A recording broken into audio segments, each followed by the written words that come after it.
received a message from Terrace Khan asking me to come. It is nothing, dear cousin. I will attend to it. I will attend to it. Rest yourself. Boone! Boone. Welcome, Boone. Welcome.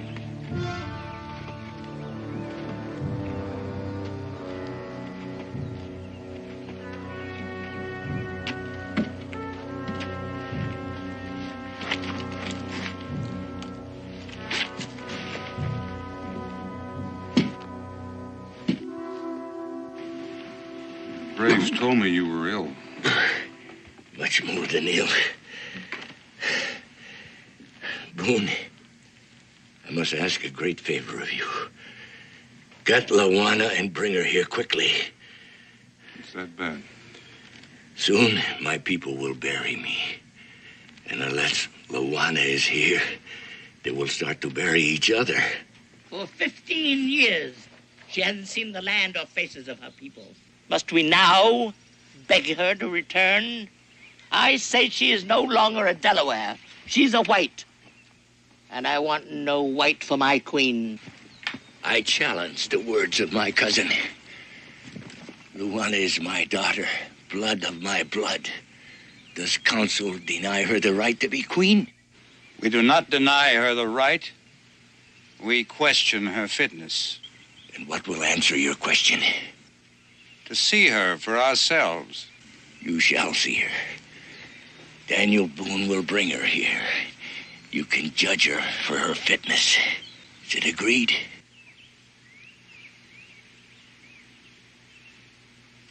It is agreed.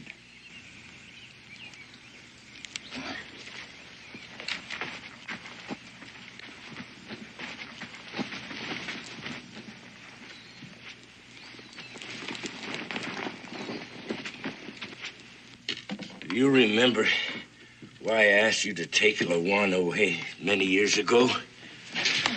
To learn the ways of the white man. That is true. But there was another better reason. More important, I feared for her life. Tatama? Tatama. Many times since the death of the mother of Lawana, my council had begged me to take another woman to provide a male heir. This woman could have protected my child from Tatama's ambitions for her son. But I could not take another woman. Do you understand that, Boone? I can understand that. Tatama could not. These are the wedding garments of the mother of Lawana. She must wear them when she comes back. She may not want to wear them. She may not want to come back. What then? Then Katoga will be chief. A fine young man, brave, intelligent, but his ears are full of the words of his mother, who lusts for power, and to prove that power, she will make war, and many of my people will die. Boone, it is the deepest wish of this old man to see his only child once more before he dies. Teddy's gone.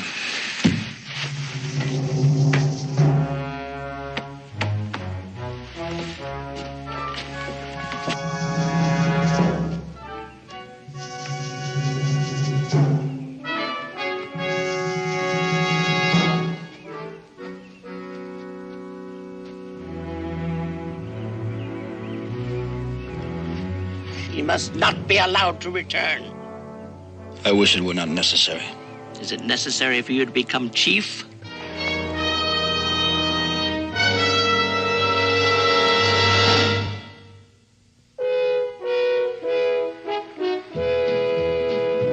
Daniel Boone, what a doer, what a dream comer, truer was he.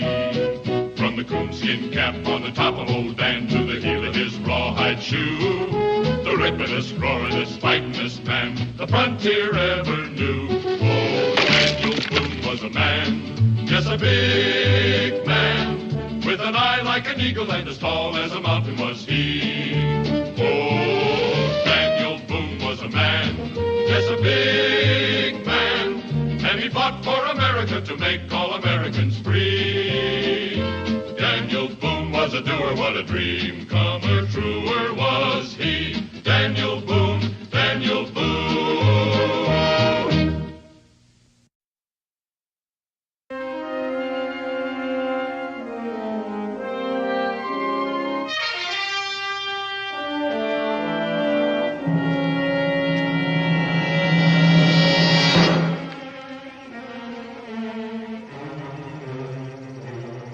Hungry, Katoga?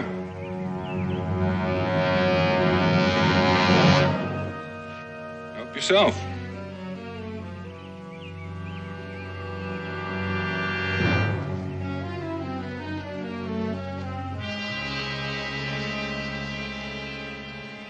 You must think me foolish. Well, it did seem a mite foolish. You leaned up against that tree all night when there was a good fire a few feet away. You're, not planning anything hostile, are you? No.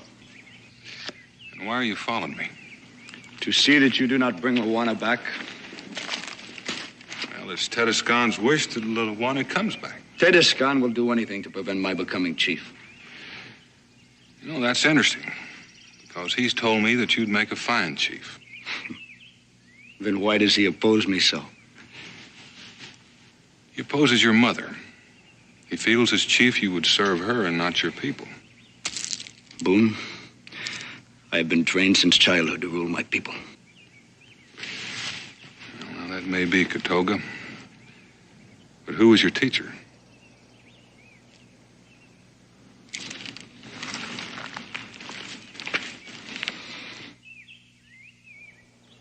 Luana will not want to come back.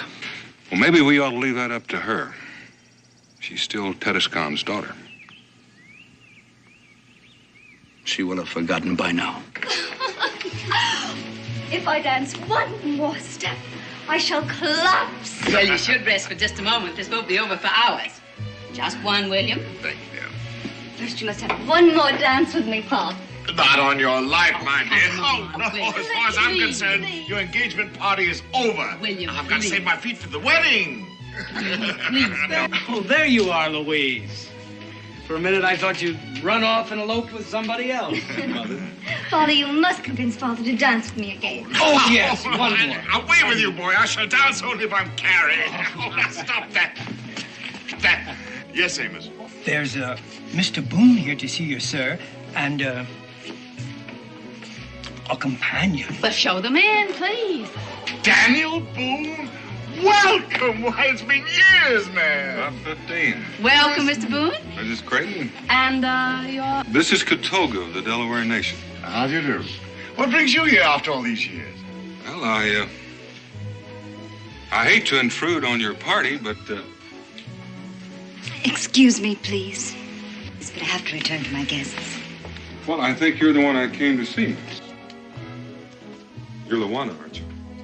My name is Louise Creighton. Oh, Amos, would you serve the refreshments, please? Yes, ma'am. And, do please continue dancing. Perhaps we could go in here and talk for just a moment. Come on down. Would you? Please.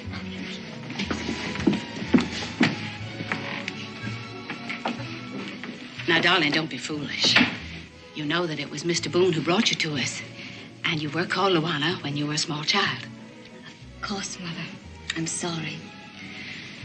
Why did you want to see me, Mr. Boone?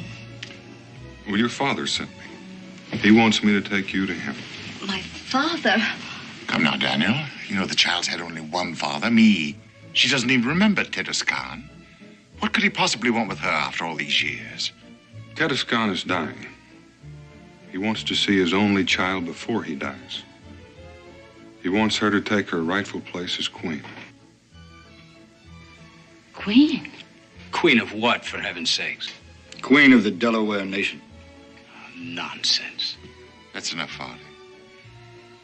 I'm sorry to hear Tedescan is ill. He's a great man, a fine leader. But believe me, Louise is no more fit to be Queen of the Delawares than I am to be King of Prussia.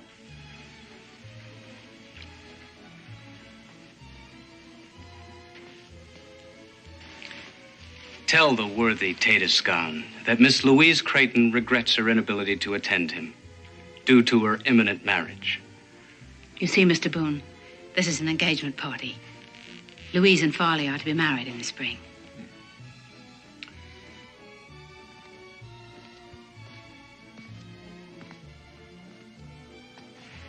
I haven't heard anything from you yet, miss. It's all so sudden and confusing.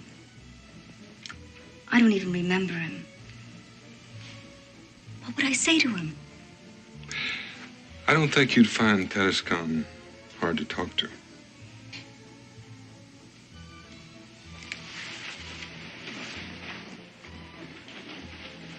Mother, I know.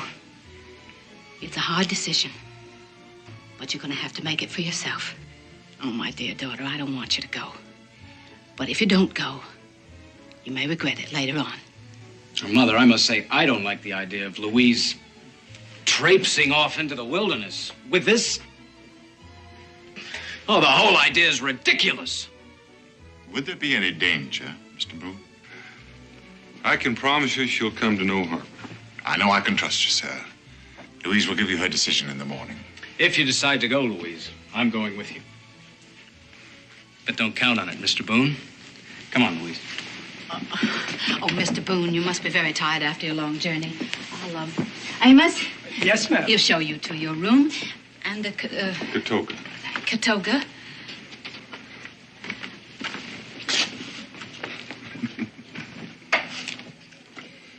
Good night. Good night. Elizabeth, I could use that drink.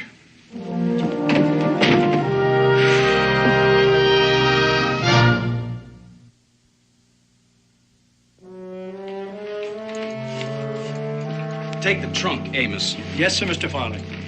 Come back for these. Yes. My. Looks like you got enough clothes here to last you for a month, honey. The bare minimum, Father. I haven't packed a single thing I won't absolutely need. Well, you must take this one because it brings out the color of your eyes, and on a warm evening, you... I'm afraid you all have the wrong idea. Luggage is out of the question. We're walking all the way. I think you'll find this better for traveling than anything you have in those valises. It was your mother's. She can't possibly wear that. It's very soft. Delaware women have strong teeth Strong teeth? to chew the skins and make them soft.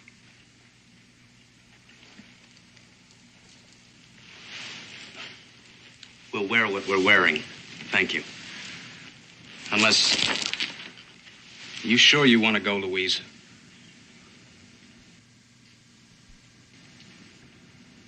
Yes, I'm sure.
Was it necessary to be so rough?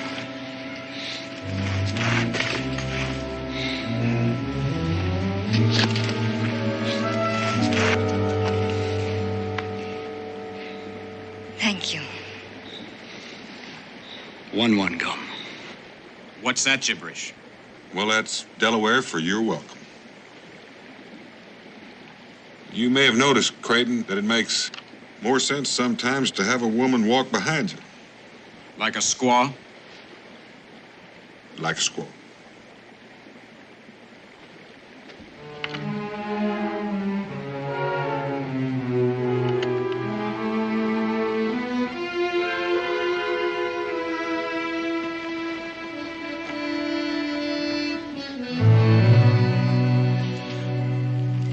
The Delawares, they're not like most tribes you've heard about.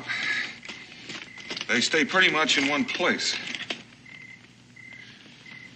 The men hunt and fish, the women work in the fields. They're much like any other frontier people. They have a lot of pride, a lot of dignity.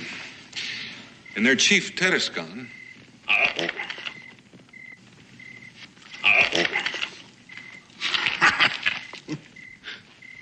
Pride and dignity, indeed.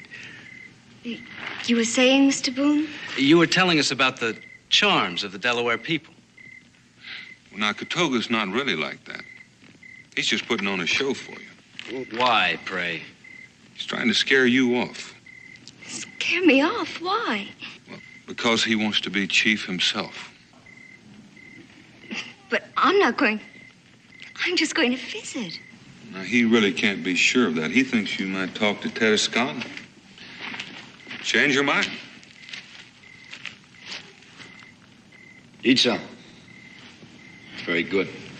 That's enough.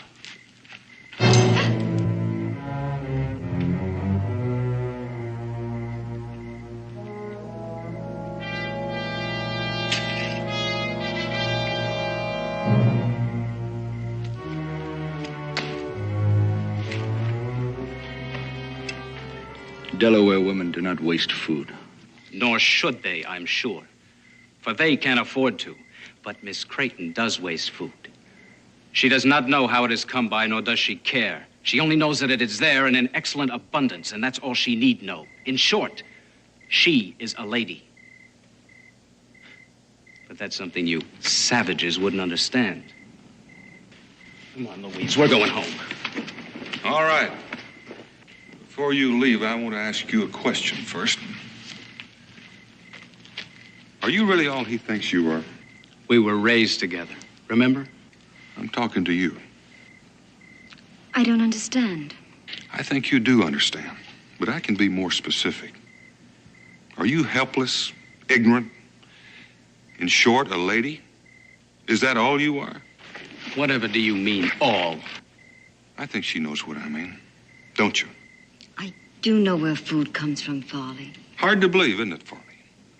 I don't know what you're trying to do, Boone, but my fiancée has had just about enough of it. Your fiancée also happens to be Tedescon's daughter. Aren't you interested just a little bit in knowing what that means? It means she's the daughter of a dirty, ignorant savage, which is something I shall always endeavor to overlook. Don't trouble yourself. Louise, I didn't mean it that way. Louise.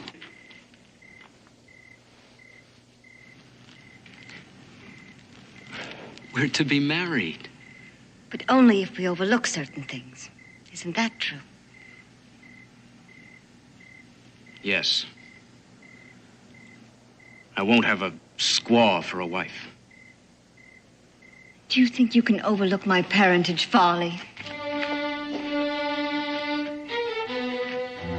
Don't you see a certain family resemblance? Louise, wait! You stay here.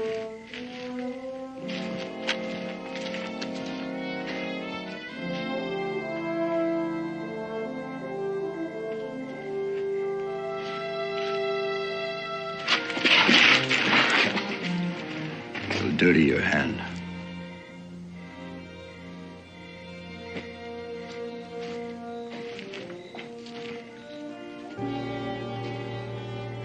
I'm sorry I'm causing you a lot of trouble. Yes, you are. I made a promise to... Well, how did Farley put it? A dirty, ignorant savage? But I plan on keeping it if I can. Luana, you can go on back with Farley, all right. But on his terms. as a dainty little doll who faints at the sight of a hunk of meat. Do you want that? I don't know. Could it be that you're ashamed of what you are? That you're pretending to be a fool so you can call yourself a lady? I am ashamed. And I've always been ashamed. Why, Luana? Because you don't know anything about Indians except what you've heard.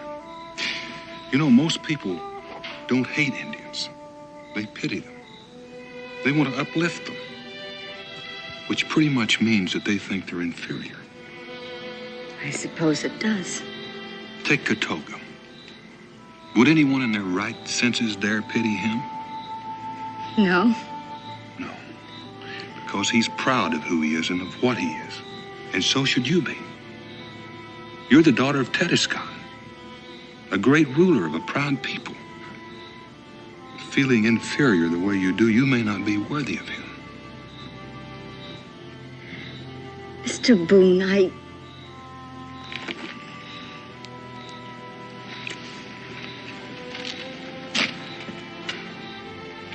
Luana, you can do what you like with these. I'm tired of carrying them.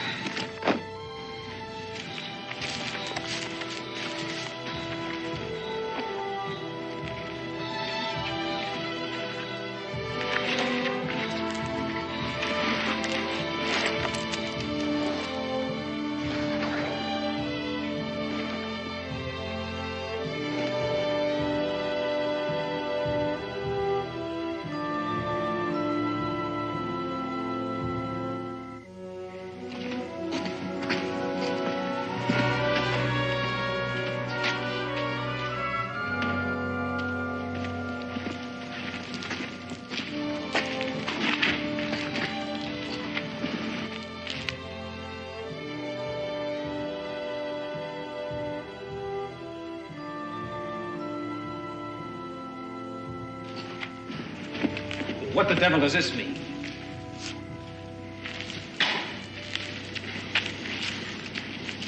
did you know my mother, Mr. Boone? A long time ago. Do I look like her? Very much. Do you intend to remain in those ridiculous garments? They're quite comfortable.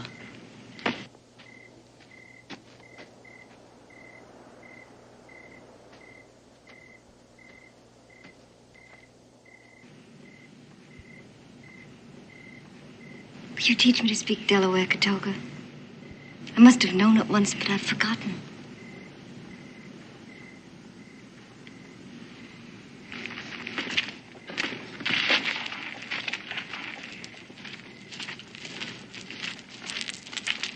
Have I done something wrong? Well, in a way, you're more or less asking him to cut his own throat. Because he wants to be chief. That's right.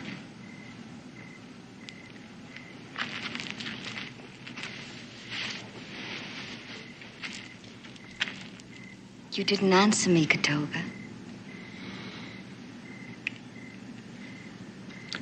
I will teach you. Thank you. That's too much. Come on, Louise, you're going home with me. I'm sorry, Foley. I'm going to see my father now. Please let me go. Not until you stop this charade. I think you better let her go. Well, you stay out of this, Boone. You've caused enough trouble as it is. There's nothing keeping you here. Louise? I'm sorry, Foley.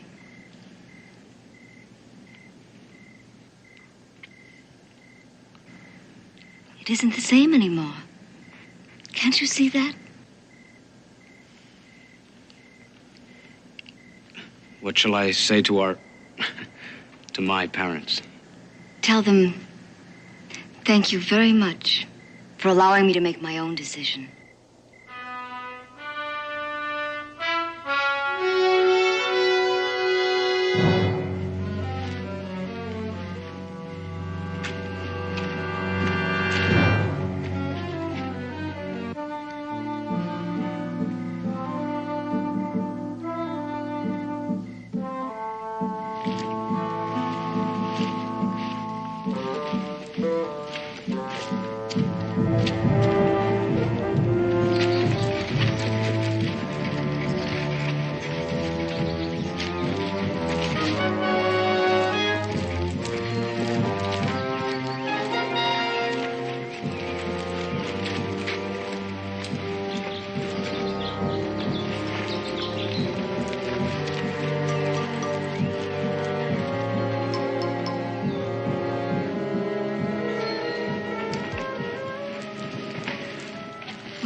No, John.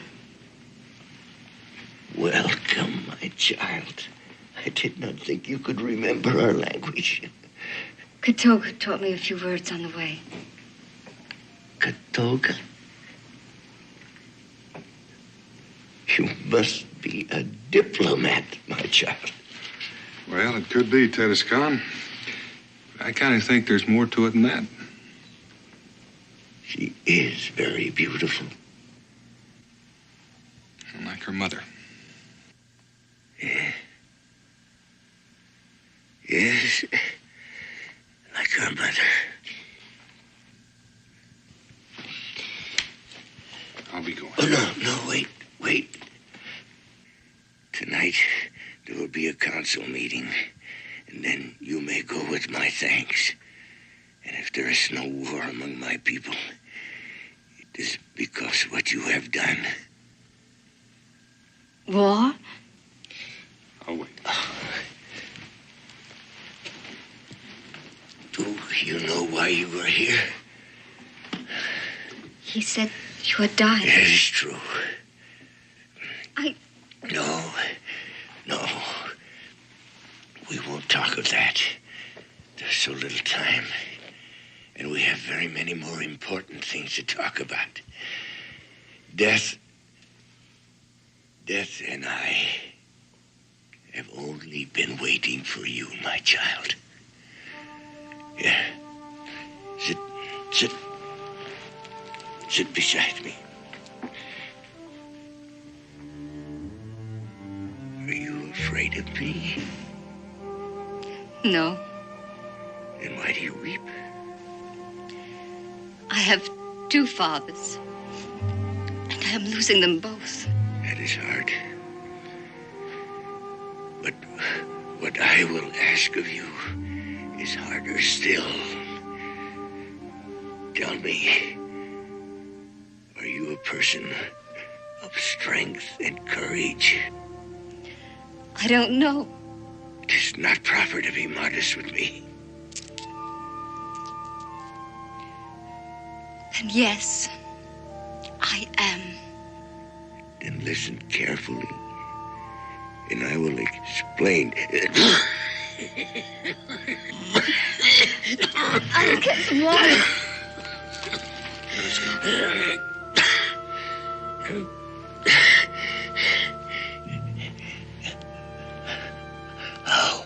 How does she seem? She's the daughter of a great chief. Oh, Boone, I must ask you to do one more thing for my people.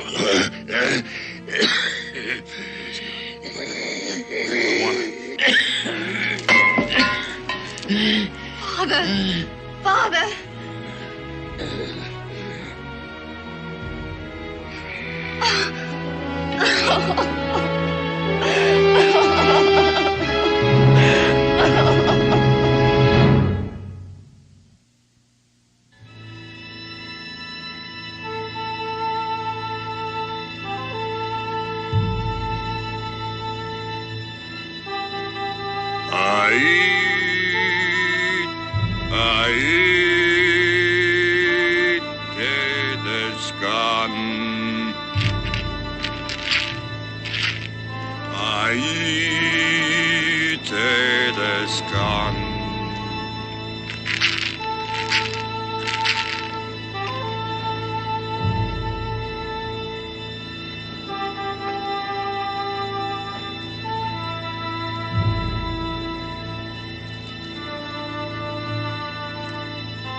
I loved him too.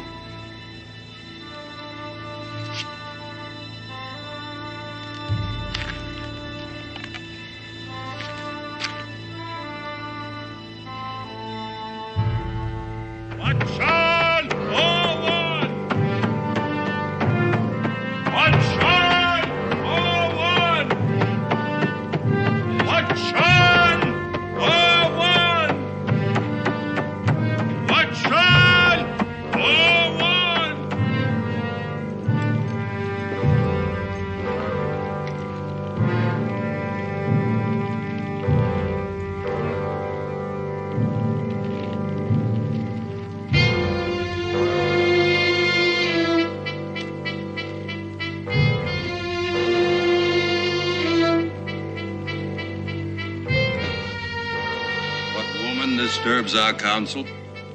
I am Lawana, daughter of Teduscan. I claim the right to sit with the council in place of my father. You may sit.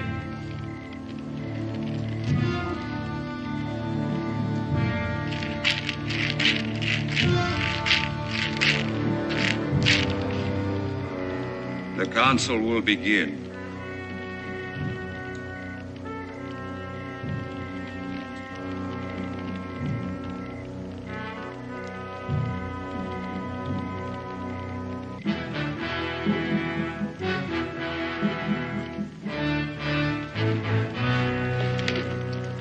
In the name of the spirit of the feathered robe, I command the presence of the chief maker. Who commands the presence of the chief maker? Lawana, daughter of Teduscan, rightful queen of the Delaware nation. All who accept this woman as queen must pay homage.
I demand the ancient trial of kings.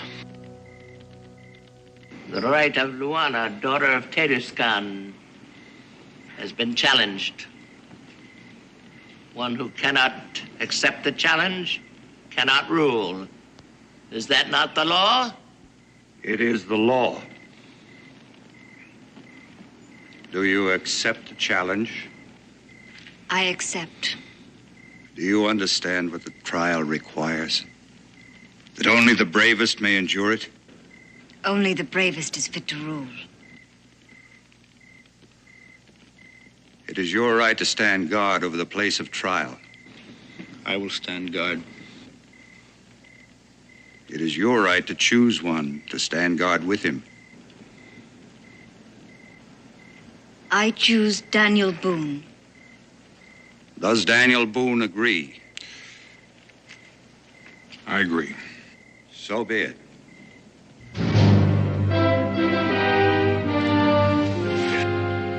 Withdraw the challenge. I do not understand you. I did not expect her to accept the challenge. Perhaps she will not survive. It is her business to withdraw Or would you rather spend your life subject to a woman? There are those that say I'm already subject to a woman and that you... Speak up, my son. Say what is in your mind. That you would rule through me and that you would make a war to show your power. Do you believe this? I do not know. I have spent my life trying to win the feathered robe for you. Do you think I would steal it from your shoulders? Have I ever given you reason to distrust me? Answer me, my son. No, my mother. No, you have not. Well, then trust me now. You will be chief.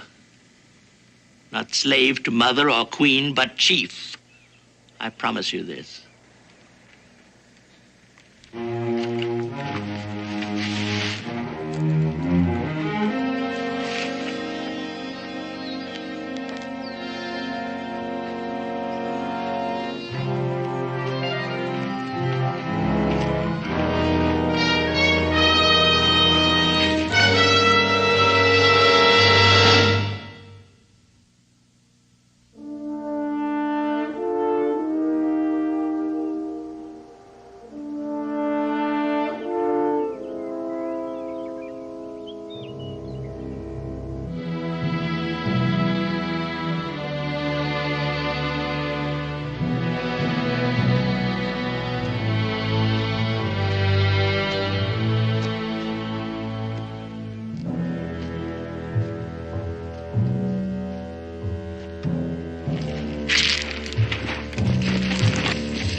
Stop this, Katoga.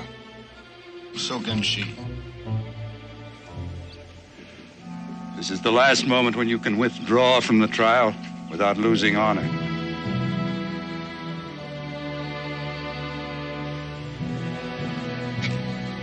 Let the trial begin.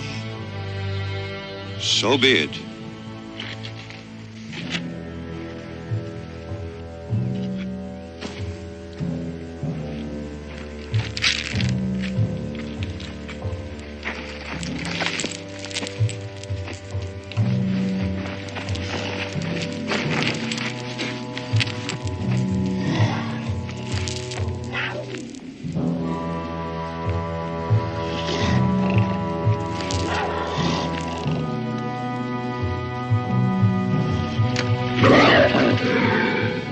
You must remain until we return. You will touch no one will touch you.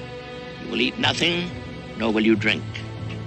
If at the setting of tomorrow's sun you have survived the trial, I, Tatama, chief maker to the Delaware, will place the mantle of the feathered robe on your shoulders.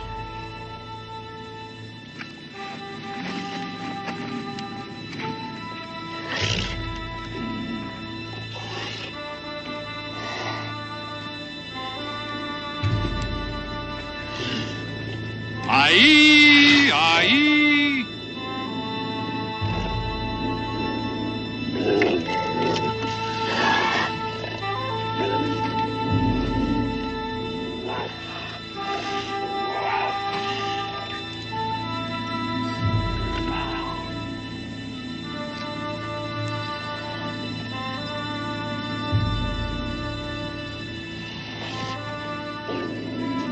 Oh, Great Spirit, the destiny of this woman is in your hands. To interfere is forbidden. You, Katoga, and you, Boone, will remain to see that the will of the Great Spirit prevails.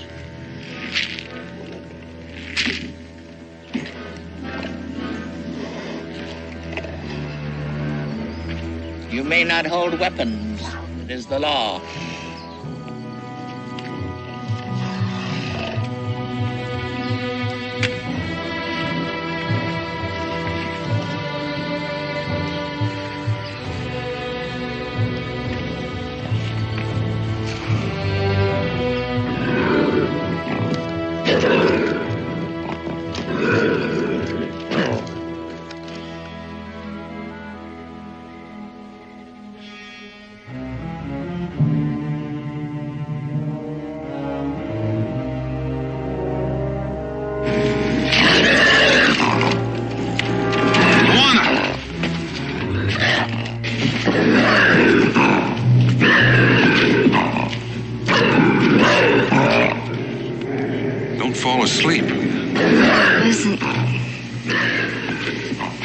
Thinking about white wine.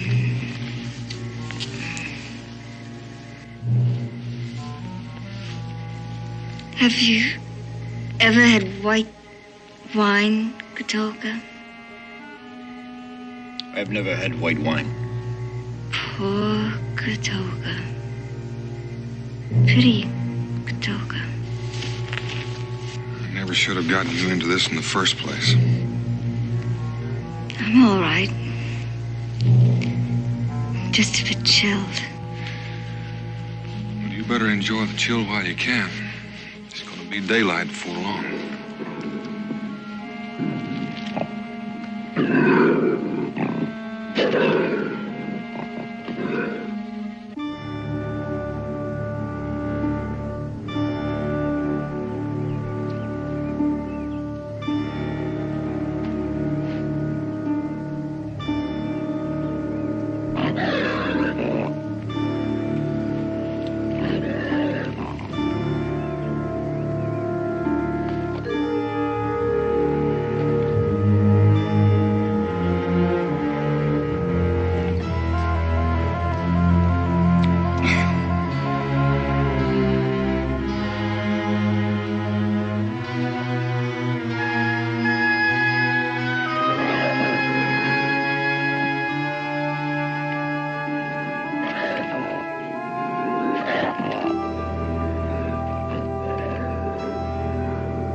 Can't take anymore.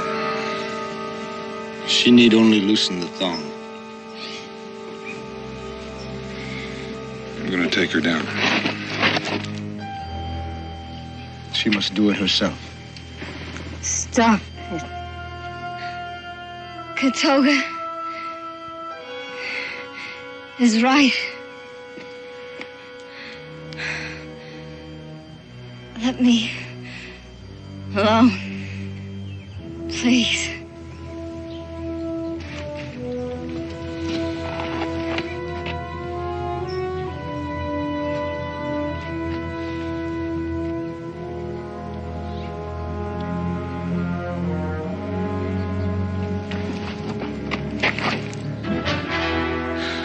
Stay with her.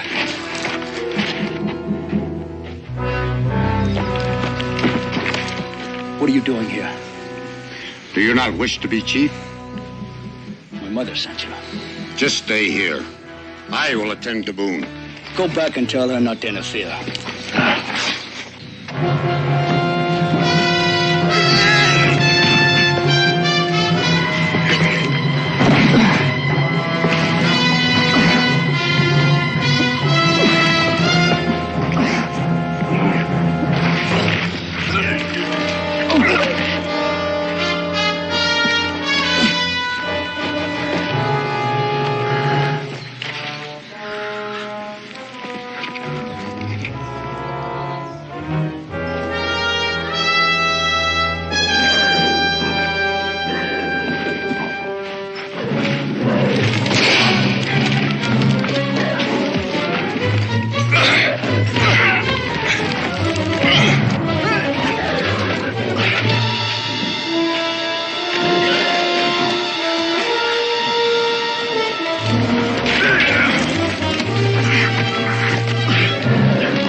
Katoga, are you all right?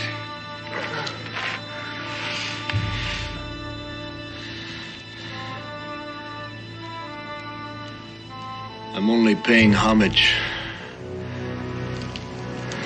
to my queen.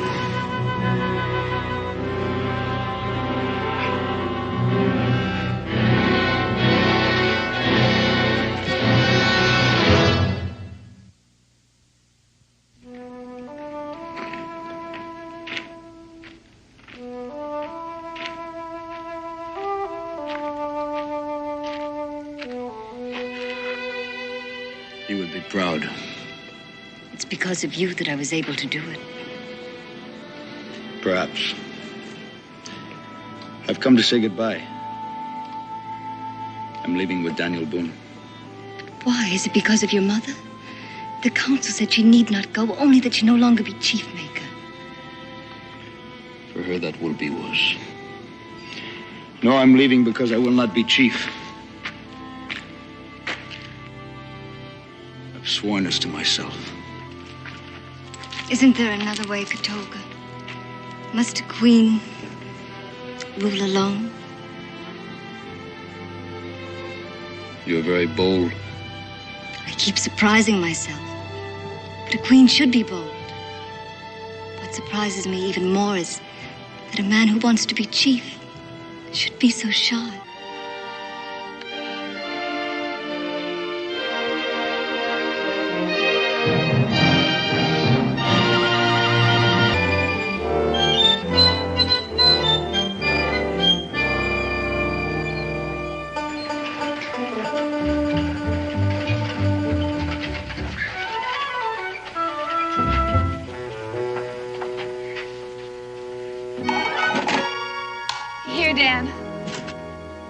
Becky, we haven't got room for any more of these things. Well, can't we stow it in Sally Martin's soap kettle? There's no soap kettle. Oh, dear, it must still be on board the ship. That's all this wagon needs is a 100-pound soap kettle. Now, Daniel Boone, we only bought what the people back home have to have. The way Cincinnati's been lately, Boonesboro might as well not have a store. Oh, don't fuss. I'll go see if it's on the ship. Well, never mind, I'll go. Just in case anything else is forgotten, I'll go along. I'd better tell Israel.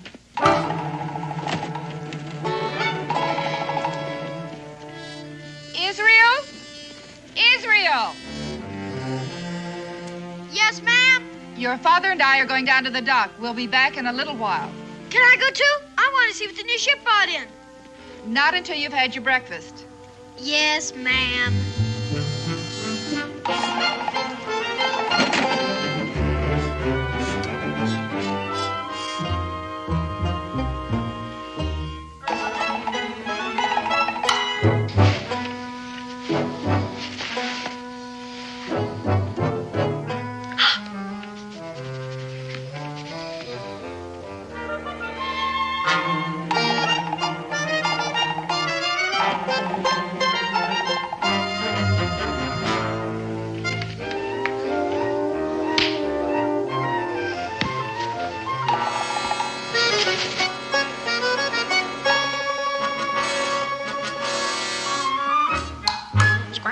Square deal.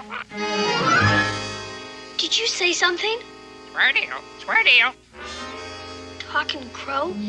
With a gold chain? Pure solid gold. Hey, you stay right there till I go get Pa. Hey, that's my new link-minute silver crown. A deal's a deal, mister. You drop that.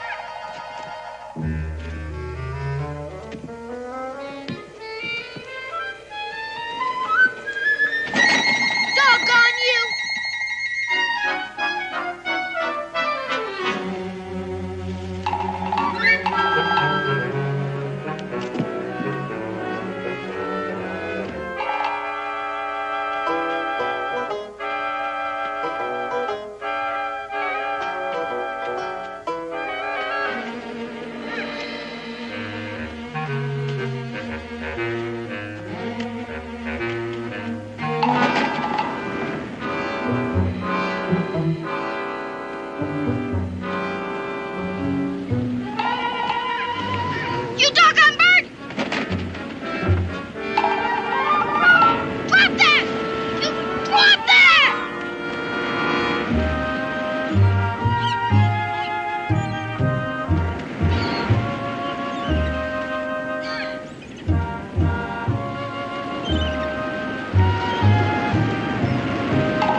the coonskin cap on the top of old Dan to the heel of his rawhide shoe.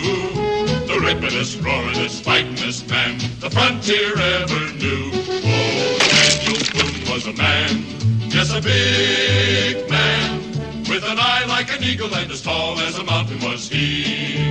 Oh, Daniel Boone was a man, yes, a big man, and he fought for America to make all Americans free. Daniel Boone was a doer, what a dream comer, truer was he. Daniel Boone, Daniel Boone.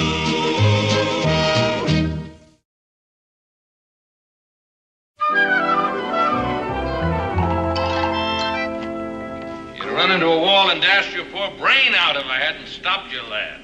Yes, sir, I suppose. Was that a real man? That he was. So small. Yeah, that's why we called him Short Joseph. He was a good shipmate. Little Scataway's my name. I'm a seafarer lad. Israel Boone. What was that name again? Israel Boone. My father's Daniel Boone. You probably know him. Israel? I had a shipmate named Israel aboard the old Peril. He ended up climbing the king's rope. Does that mean hung? Aye, that he was. The king's rope. Died cursing as noble as a belted earl. Is he a pirate? Now, if you're going to use that kind of language, yes. The Jolly Roger was our flag, lad. Buccaneer's politer. Square Deal's his name. A deal's a deal's his motto. He stole my newly minted silver crown. Stole? You mean he took it without giving you something in return? A bundle of needles. Well, then stole ain't the word, is it, son? But they weren't even his needles. He took them off my pa's wagon. A deal's a deal. If I were you, I'd hold my tongue. Your honesty is in judgment. Ah, my lad, he takes to you. Here you are, Square Deal. He also took to my silver crown. Well, you shall have it back, my boy, if that's what you desire. Why wouldn't I? Israel? That name takes me back. I tell you, suppose you take back your silver crown, eh, lad? And you give him back his needles. Nothing gained, nothing lost, right? But suppose the next time he's to bring you something 10 times worth what he takes. Where would you stand then, huh? I don't know how you mean. Well, if you go back on him now, could you take advantage of him then? No, you couldn't. Absolutely not. Will you share a little rum with us, huh? No, sir. No, thank you, sir. All right, here you are, Square Deal. There you go. Now let's see. What can I offer you? Coconut. Coconut? Nectar and ambrosia from the South Seas, my boy.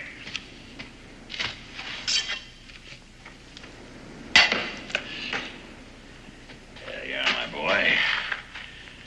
Ah, to the 100,000 men, may they rise up from the dead, and may we prove to be true shipmates to the end. Drink up, lad, drink up.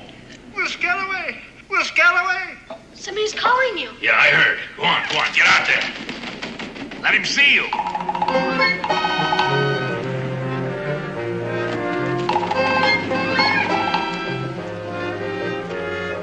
Will, why didn't you sing out?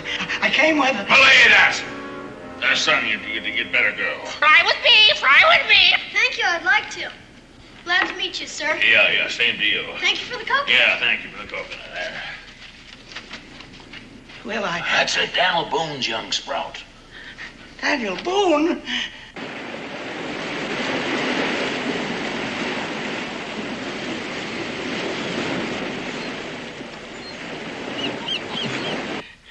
A drink, Will.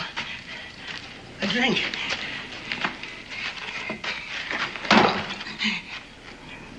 Have you got the captain's scrimshaw chart? I got this from hand. Huh?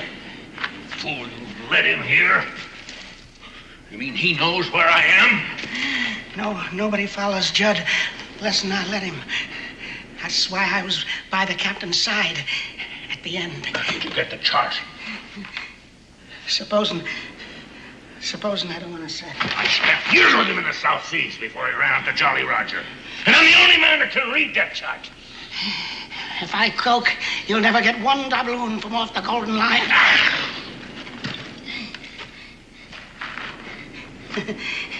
The captain was a pretty clever man, burying his boys and his treasure. And without his chart, you can dig this cove from end to end to end. Poor Judd. There's a chart. What'll you do with it, mate? Curse he for croaking.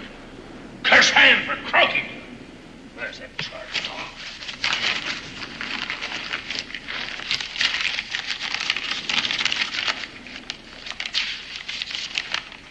Enlistment papers in His Majesty's Navy?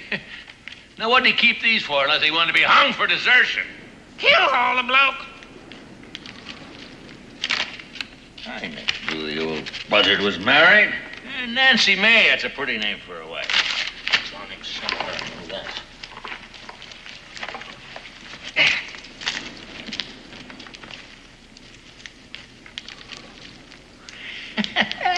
The old miser. Look at chart. My diary!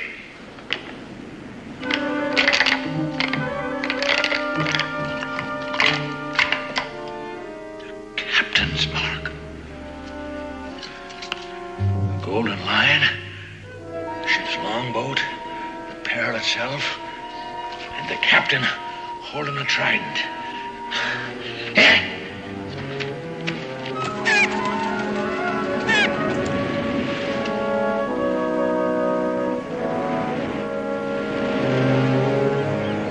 Thank you, Captain. You'll be a rich crow come nightfall. Batten down the hatches, storm ahead. Huh? The Boone lad?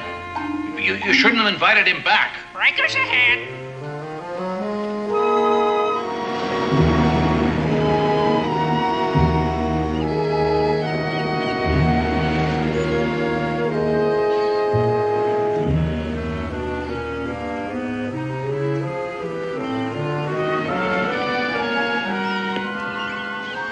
That's it, hand.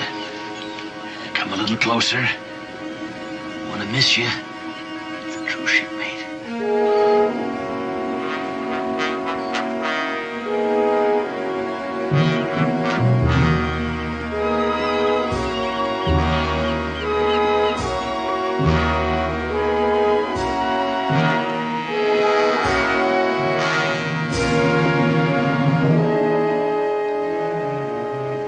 Thank you, mate. I thought she was alone. Gotta think this out. It isn't as if we were in plain view for them to see. Judd couldn't find us, and he knew where to look. But if they are lucky, you whisk this away whilst I make a deal with Hand. And if I can't, well, the good Lord made the two of us smarter than the three of them. And that's in our favor. Where could that Judd have got to? Either he stopped bleeding or he don't show on these rocks. I don't like this place. Why'd he come here? This be Black Cove, dummy. Treasure's buried hereabouts. I ain't dumb. Don't call me dummy!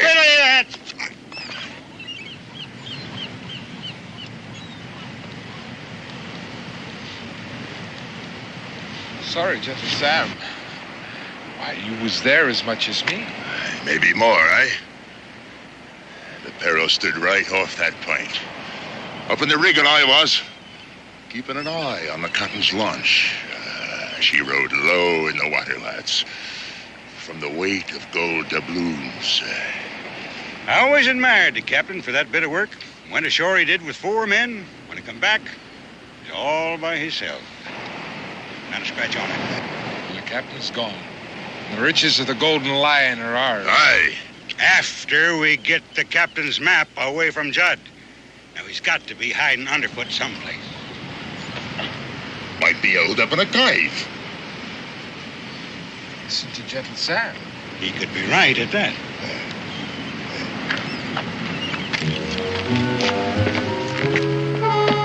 Now, the second I give the sign, you get it out of here. Aye, aye, sir.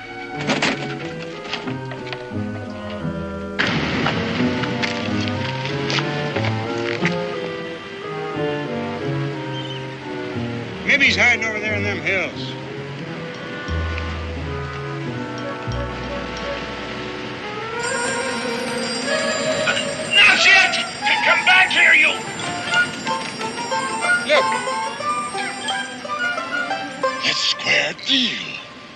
Will Scataway ain't far away. Will Scataway and Judd are in cahoots.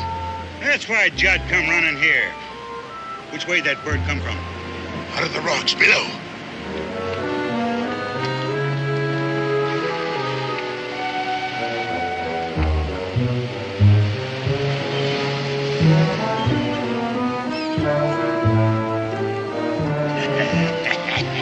Right where I say. Spread out. Keep low behind the rocks. They know we're here. Watch out for Will Scataway. He'll have a trick up his sleeve.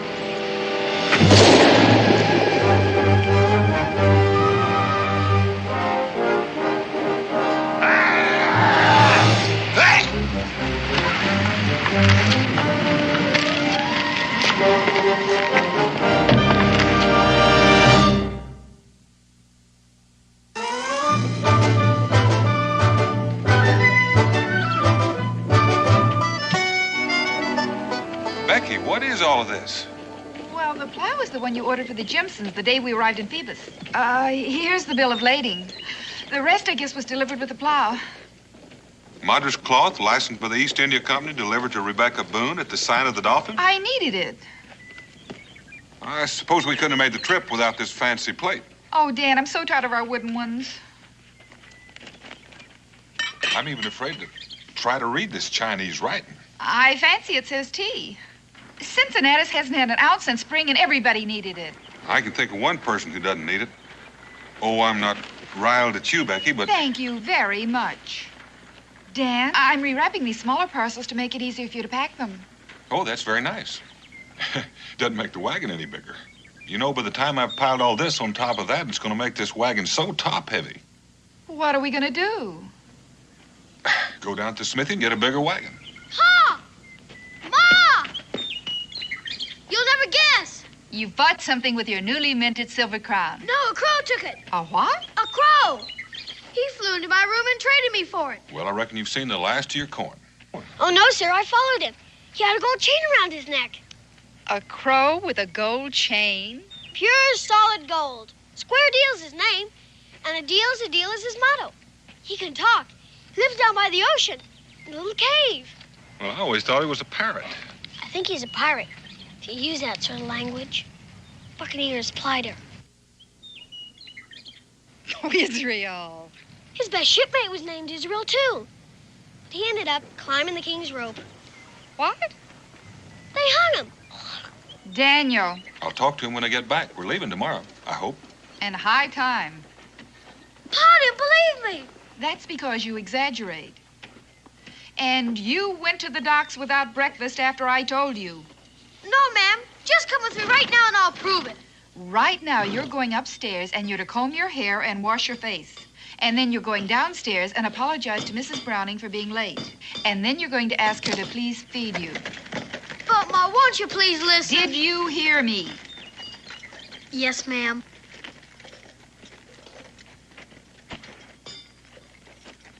Hey, these are pretty. Yes, ma'am. I'm going. But I did say talking crow. Oh, heavens to Betsy. Talking crows.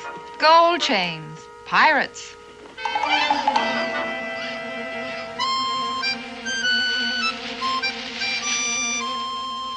Delivered to Rebecca Boone. Sign of the Dolphin.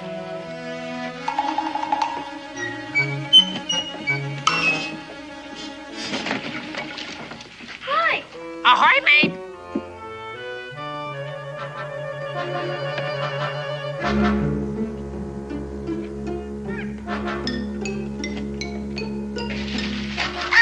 Hey! Hey! If you don't take something back, it won't be a deal, will it? A deal's a deal, mister.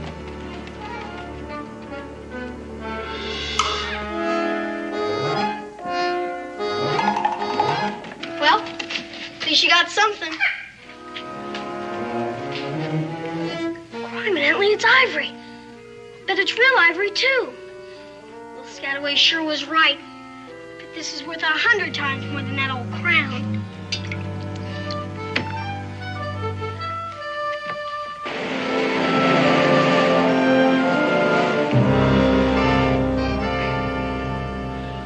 it, Will?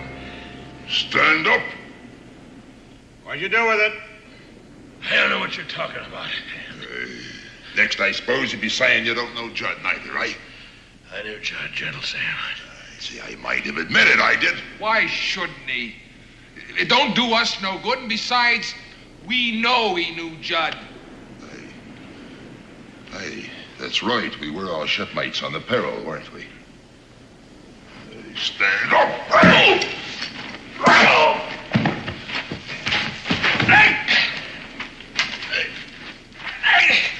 Ready to talk now?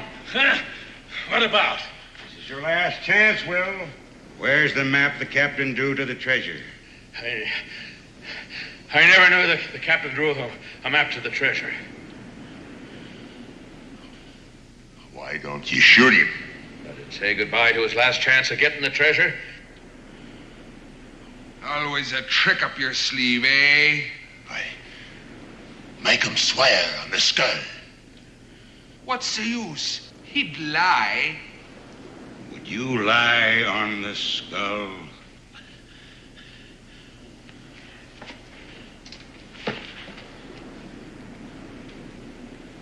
This looks like Short Joseph.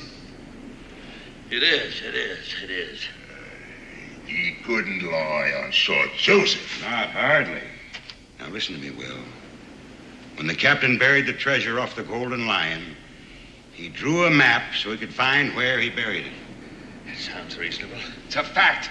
Otherwise, he might as well have thrown the treasure overboard. When they held the captain to be hanged, I offered him a monarch's funeral for that map. Shipmately thing to do. The captain gave the turnkey his gold earring to throw Hand out of the cell, which was Hand's good fortune. Otherwise, they might have kept him and hung him. Now, Judd was with him at the end. Why? To get that captain's map before he danced on air. Judd practically said so before you ran away from us. Give him the question. Will Scataway lay your hand on the Short Joseph?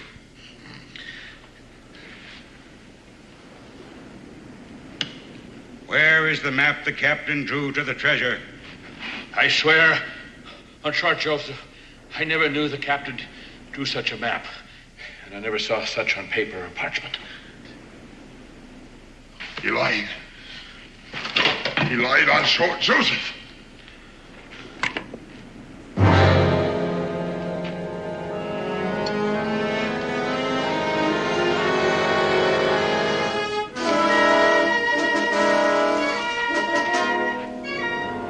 Shipmate or no, there's nothing else I can do with you. Hand! Look at this. The map was folded up inside. Square deal. Will knew I'd be after Judd, so he sent that bird away with it. Where'd he take it, Will? There's no use of asking a man that'd lie on Short Joseph. Well, when a man lives right, his rewards come to him. I must have been living right, not even noticed it. There'll be no getting away this time. Abandon ship! Abandon ship!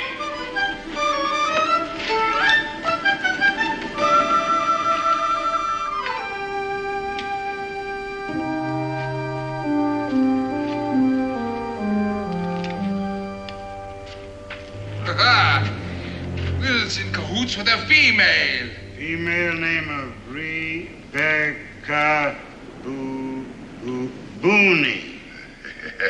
Will, you always did have a way with the fair sex, you did. Fair women and black crows strive to please me. Well, they strive too hard this time. Oh! She wanted you to know she got you, Billy Doo. Now, we know where we can put our hands on her, and I got ways of making female women talk. Females don't stand up to me the way Will does. You want me to kill him? No, tie him up.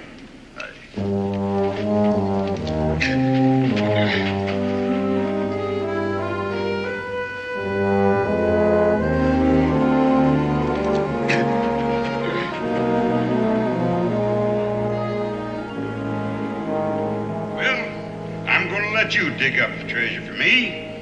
And then I'm going to drop you in the hole just like the captain did his for.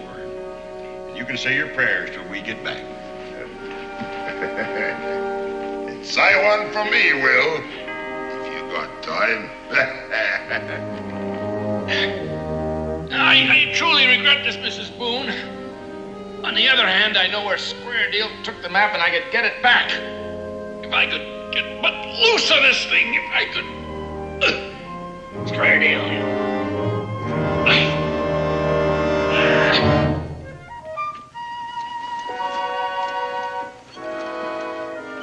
But it is real ivory, huh, Ma? It most certainly is, and the finest example of scrimshaw carving I've ever seen. How much money is it worth?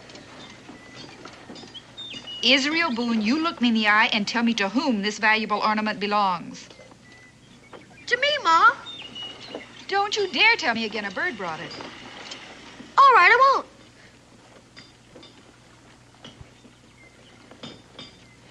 Do you know where it came from? Well, I got an idea. Israel. Yes, ma'am. Yes, I do. Then you march right back with it. But a deal's a deal, Ma. Will Scataway said so himself. He said would be mine to keep. I don't know Will Scataway, but I do know right from wrong, and I expect you to know the same. Now march. Yes, ma'am. But what if Will Scataway says a deal's a deal, and it belongs to me? We'll face that when we come to it. Now go along. And you come back right afterwards, you hear?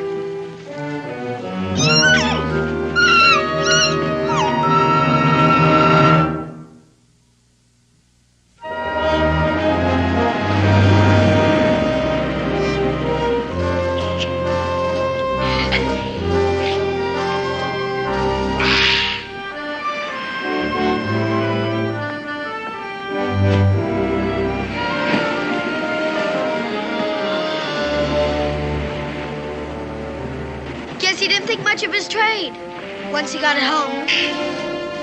Israel! Israel, my boy! Yes, sir? Are you alone? Uh-huh. Come in, boy! Come in! Yes, sir.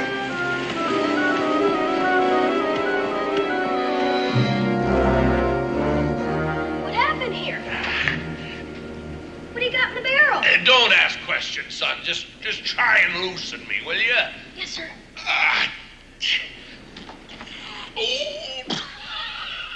I don't think I can do it. Oh, when a man from the peril ties a knot, son, that knot is tied. Buccaneers attack you? You may call them pirates with me blessings. Try cutting me loose. No. The blade is over there. Over there. Be quick.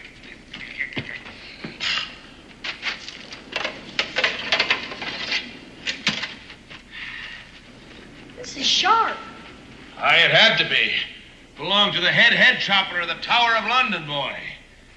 You mean he cut off heads with it? And he did the job so neat. After he cut a head off, he had to give the fellow a pinch of snuff to see if it were properly done. Oh.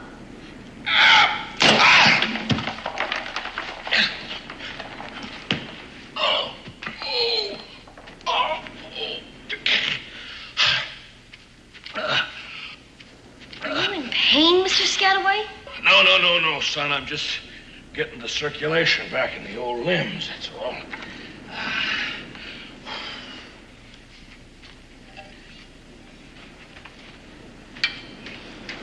Think them pirates will come back? As sure as the good Lord and made little green apples. Oh! But this time, I tell you, you're gonna have a few surprises, and wait for them. I'll ask my pa to help you. Oh, I'm sure that's meant in a friendly way, my boy.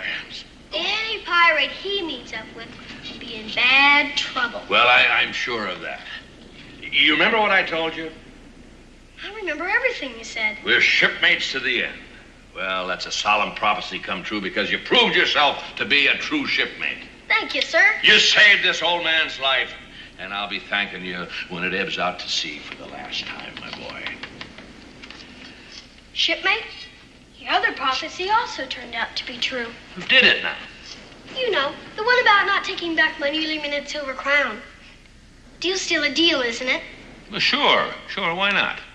Well, Square Deal already traded me this.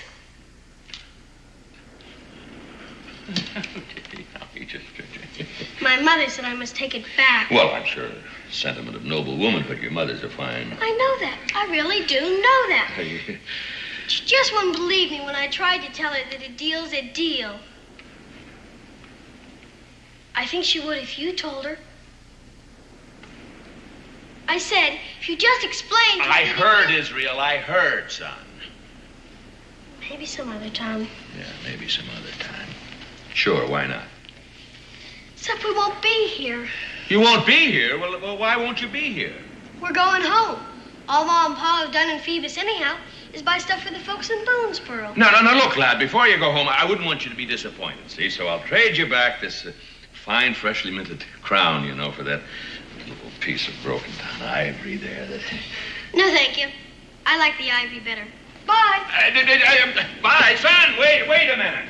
Look, do you happen to be a card player? We've got an author's deck back home. No, that's one I don't know, authors. Well, say it out 3 Shakespeares. No, that's not what I mean. You see what I mean? I tell you what, you set up the barrel, pull up a seat, I'll get the cards. Okay.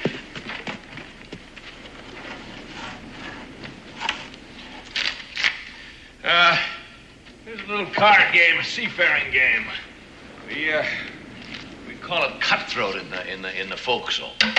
Why do they? Well, we'll just play a few games in the open, you know, till you learn the ins and outs of it. There you are. And you need it. What a mess! What a mess!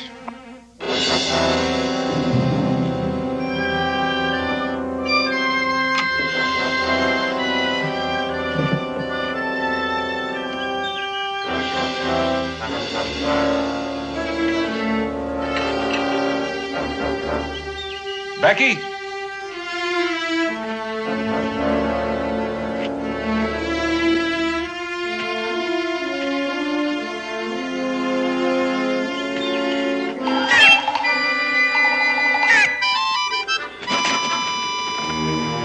Becky!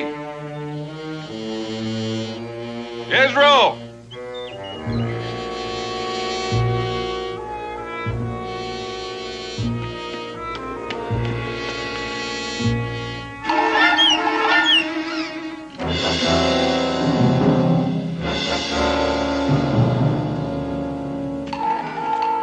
What a mess! Well, a deal's a name, a deal's a deal. Israel told me about you, but I didn't believe him. Israel climbed the king's rope. What's this about Israel? They hung him, stupid. Must be something wrong with me talking with a crow. Now get out of here. All weather at the cave. What's this about the cave? Batten down the hatches, storm ahead.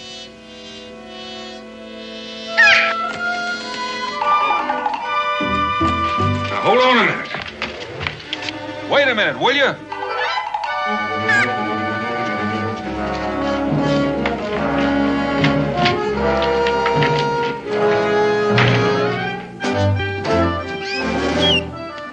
Go ahead and don't lose me. A deal's a deal.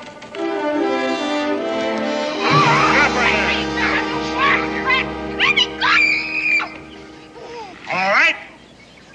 Where is it, Beck? Where is what? Where is that treasure map? I don't know anything about a map, and I don't know anything about a treasure. And I think you've been listening to too many sailor stories. Hey, maybe I should wallop her, eh? In a minute.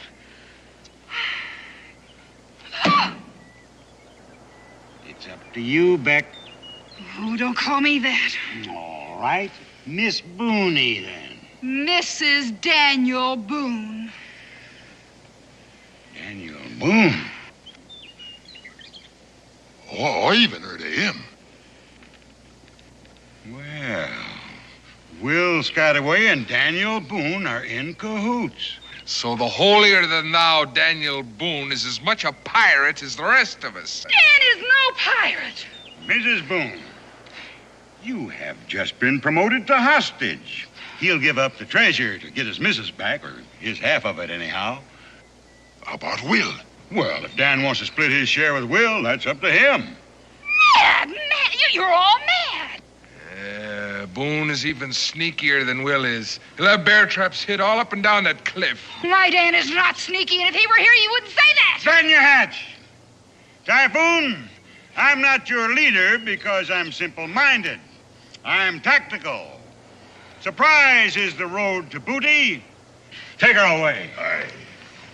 You.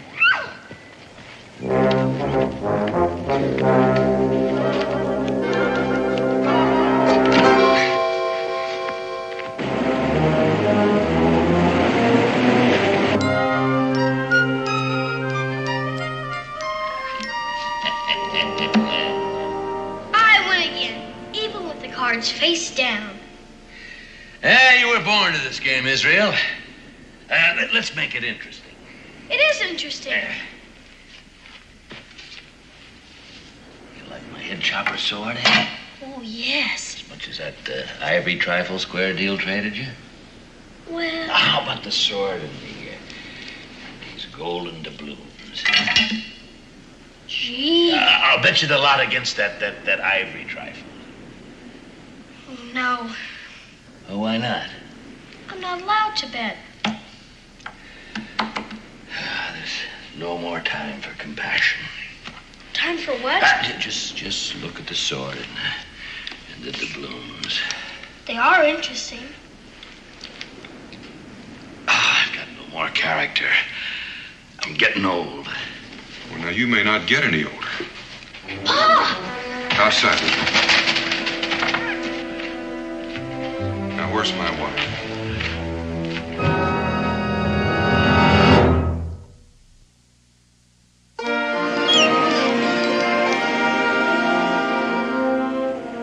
Standing watch, mate. Standing watch. You stand watch for both of us.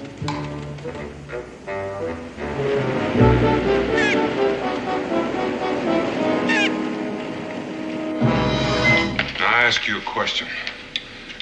Where's my wife? Well, I have a shrewd idea who took her, and it wasn't me. Was it them pirates? Yeah, my shipmates from aboard the old Peril. Then there really was a peril. Hand was a third mate. Ferocious and cunning man. And if I know him, he'll be coming back here. But what do they want with Ma? Well, son, you might as well know soon as late. It was my doing. Otherwise, old Will will be a dead man. Just tell it. Well, if the young sprout will... If I could just have the scrimshaw carving, if I... Israel? This is what Hand wants, only don't know what it is. Then how can he want it? Well, if I could step past without getting a hole in me gizzard, I'd...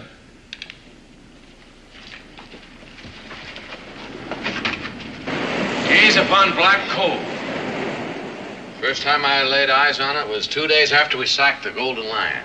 Ah, the Golden Lion. A rich prize she was. Every man Jack on the Peril put his back into the task as we raised every inch of sail and clothes for battle.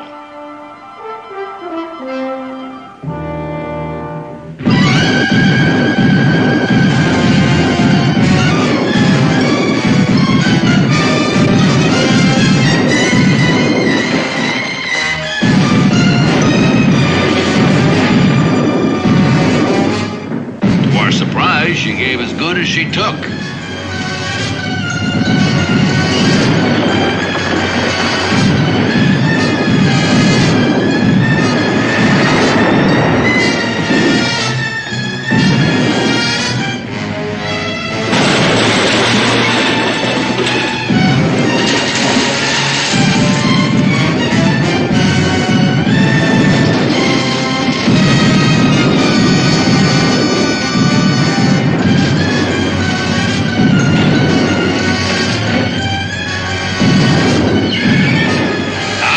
See Short Joseph at the wheel when he ended his days. cannonball were everywhere. Still, the Golden Lion was no match for the skill and daring of the men of the Peril. It was only a matter of time till the crew of that prize ship lay dead on her decks. Dead to a man. We got her treasure aboard. But we were sore hurt. We barely managed to limp into this cove and beach her for repairs. That ship brought us fame and it brought us trouble. A ship of war was at our heels and we hid there. We set out to sea with the treasure in our holds. Well, His Majesty has ropes enough. Bury it, the captain said. Sounds reasonable. He was a reasonable man. Well, he buried the treasure, and we set safely out to sea. And from that day on, every man Jack thought the treasure was his own. And day after day, they kept searching for the parchment map. And day after day, the captain, as if he didn't know what they was up to, he sat scribing his scrimshaw. And only I knew what it was. And this is the chart of the place where the treasure's buried. Aye, clear as print to those that can read it, and I can read it. Where are the letters? Letters are for educated people. Gypsy knots. Signs that thieves leave on walls. And secrets Jack Tar scribes on a whale's tooth. They shout out loud to me. Is that the Peril? Yes, it's anchored in the deep, can't you see? And there's the captain's longboat. And the stone lion guarding the treasure. You mean that rock is supposed to be a lion? Yeah, you gotta use your imagination. Number 14 on the ship. Does that mean the number of paces? Aye, to old Neptune's trident. And old Neptune's trident is where the treasure's buried. Well, that's what the captain would hope he'd think, see. And you dig and dig and dig till you're old and gray, and you'd find nary a farthing. Look. Look there. Look out there. Trident shows the opening. Oh, even more now. Now, look here. The center time's the compass, pointing true to the North Star. Now, the outer rim's a path to follow, moving by the clock, as every sailor this side of the equator knows. North by the star, northwest by north, due east. Hey, your father made a fine sailor, Israel. The North Star's over the woods, too. Due east. That brings us south just above the high tide line. South. Circling southeast. Due south to a point just level with the opening in the rock. With your 2 feet standing on your own 50,000 golden doubloons. My golden doubloons. He's dividing the treasure with us, Pa. Well, now, Israel, you've got to own before you can divide. Well spoken, Mr. Boone. Shoot him, Mr. Boone. That's hand. No, Pa. They'll kill Ma. It's all right, Israel. Mr. Boone, looks like we both got what the other one wants. Are you all right, Becky? Yes. Oh, she's all right for now. He won't hurt her unless I say so. But if I do... That old square deal was supposed to be standing guard. Foul play, mates, foul play. Breakers ahead, breakers ahead. Mr. Boone, I got a deal for you. What kind of deal? I get the treasure map. You get Mrs. Boone. It's a deal. Well, I reckon I agree, especially when there's nothing I can do about it. Well, you ain't gonna give him the treasure. Let me have the chart. But you can't trust it. 1 minute after he gets his hands on it, he's just gonna... Stay put. The captain come to life again. Why, he'd have killed us both, Will, without turning a hair. I admire that in a man. Scataway. Yeah, well, I must have dropped it in... Hand it over. What's that? What are you up to? You've seen it before, haven't you?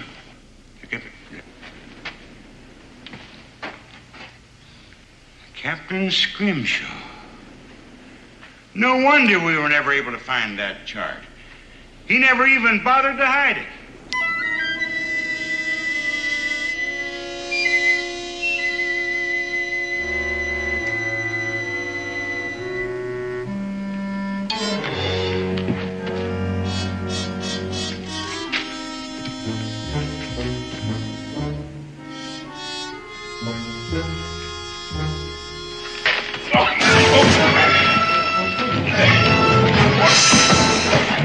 All hands on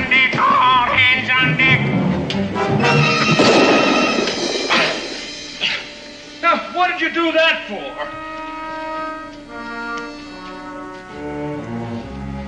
Farewell to the treasure.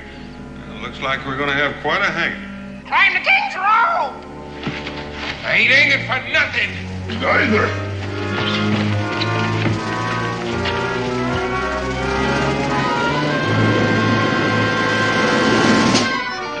Don't let him get away. Paul let him get away. And we're all alive. What difference does that make? Treasure's gone. Where is it, though? Let me see. North with a star.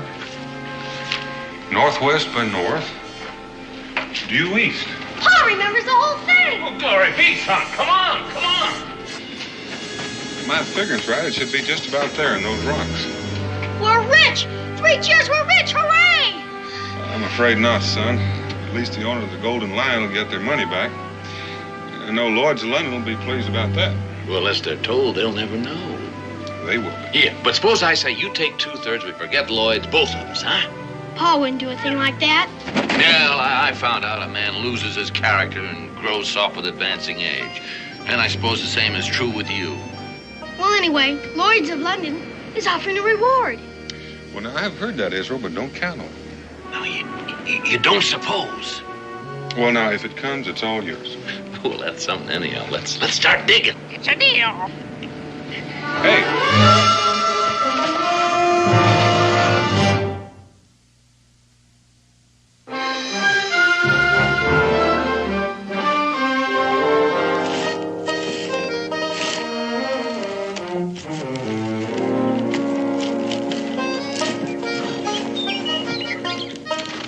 All right, Will. Aye, mate. All right, make her fast. Yeah, taut can be. There we are. Ship shape. Oh, no, Becky. But these are our things, Dan. Slack her off, Will. All right. Stand by to receive aboard. Becky, you're going to have to drive. Will and I'll have to walk alongside to steady it. Yeah, if we run into rough weather, we can throw out a sea anchor. Come on, boy. Good deal. Fly with me. Oh, you have no principles. Yes, a deal's a deal. All right, move out, Becky. Yep. Well, after you visit the Boonesboro, you're going to go back to sea? Well, we haven't made up our minds. Buccaneering's pretty played out as a trade. Well, you can get some money from Lloyd's. You could buy a store in Boonesboro. Afraid I wasn't cut out to be a storekeeper, mate. Oh, I don't know, Will. A retired buccaneer with a talking crow for a partner? Well. Deal's a deal.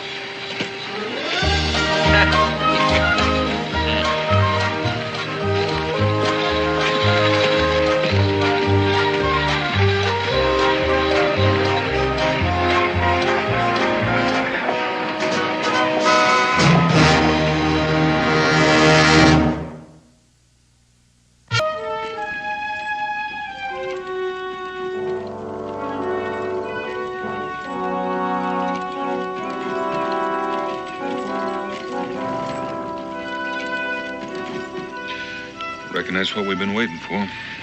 And right on schedule. It's almost too easy. He doesn't have any British troops escorting him.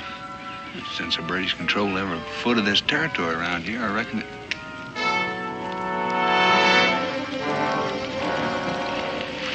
Shawnee? Yeah.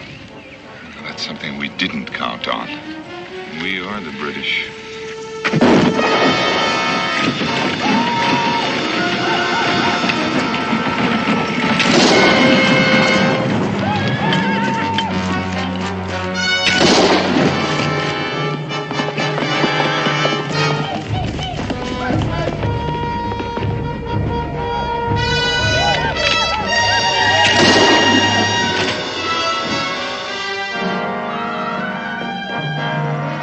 Jehoshaphat. That newfangled rifle, he's got 3 times faster than a musket. There are 200 more of them in that wagon. Shawnees must think they've tangled with a magician.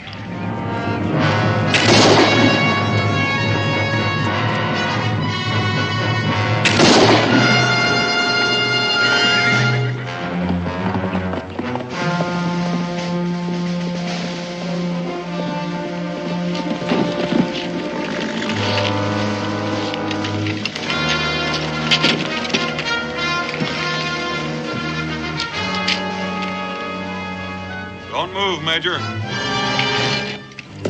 I wouldn't do that, Major. I don't want to have to shoot you.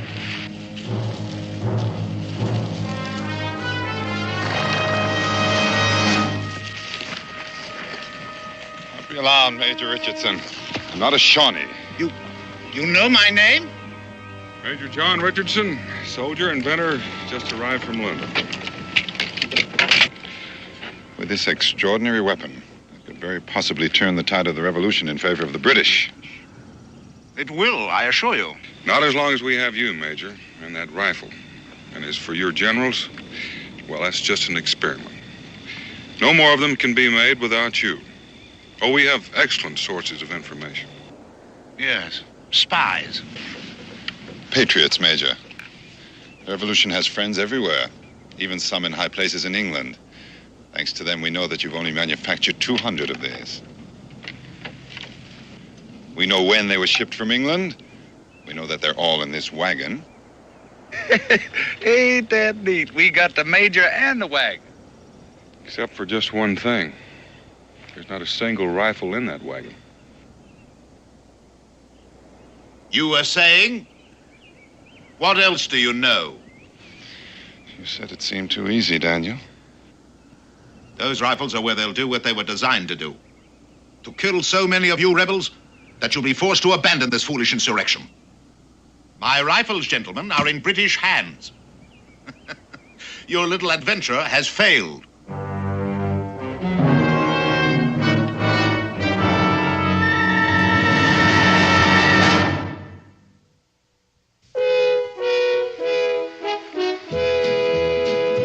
Daniel Boone, what a doer, what a dream comer, truer was he. From the coonskin cap on the top of old Dan to the heel of his rawhide shoe, the rippin'est, roaring'est, fighting'est man the frontier ever knew. Oh, Daniel Boone was a man, yes, a big man, with an eye like an eagle and as tall as a mountain was he. Oh, Daniel Boone was a man, yes, a big man, and he fought for America to make all Americans free.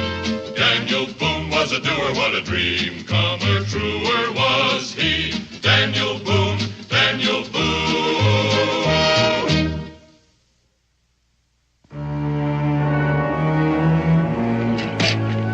I never saw so much foolish stuff for a soldier to be carrying. He must have 10 uniforms, boots, all kinds of reading books, silver eating tools, white tablecloths. Major Richardson is a British gentleman first, Jeremiah, and a soldier second. His inventions have made him a rich man, and he's learned to live like one. He's got some kind of a machine in there. Looks like it for fixing guns. You know, the fact that he's heading for those rifles must mean our information about date of arrival and port of delivery is wrong. We British are not bested so easily by your friends in high office. You see, we arranged for false information to be circulated, anticipating just such a contingency as this. Where are the rifles, Daniel? Well, according to this, they're due to be delivered in Salem and then on to Fort Stiles. Fort Stiles has only a small garrison, a few dozen men. Well, according to this, 200 hand-picked riflemen are en route there to train and serve under Major Richardson.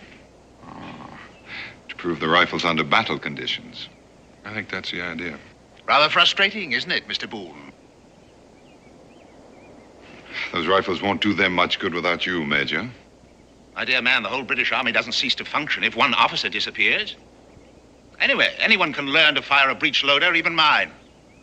In any case, I'm of no value to you without my rifles. I think he's got a point, Mingo. Well, you ain't gonna let him go, Daniel. Not exactly. The Major arrived at the port of Boston less than a week ago, and he's never been here before. That's correct. What about it? He's due to report to Fort Stiles. Now, chances are no one there knows what he looks like. Mr. Boone, surely you're not thinking of trying to pass someone else off as me. I am thinking about it, considering the stakes. Well, they may not know my face, but my reputation is well established. Anyway, where could you possibly find anyone in this wilderness to impersonate an educated British officer and gentleman of breeding and culture? Right here.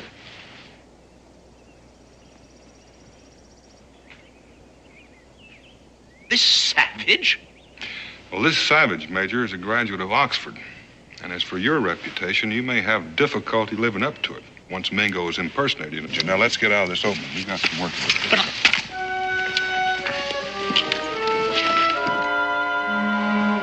All right, Mingo, go.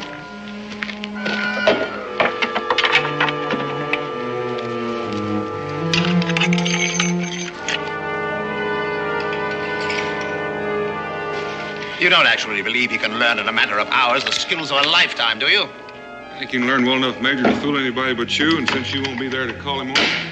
Done. First rate, Mingo. Now let's work on firing.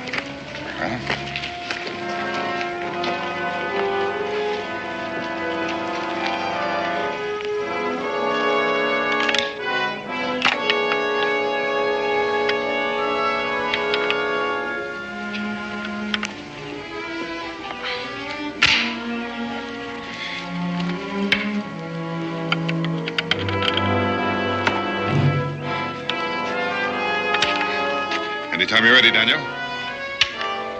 Fire.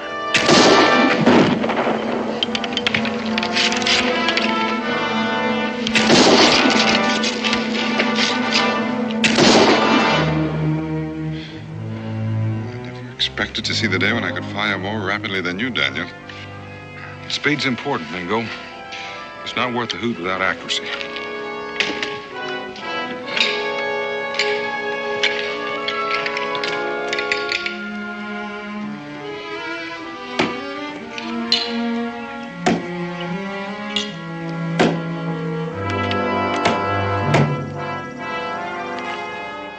At the same speed.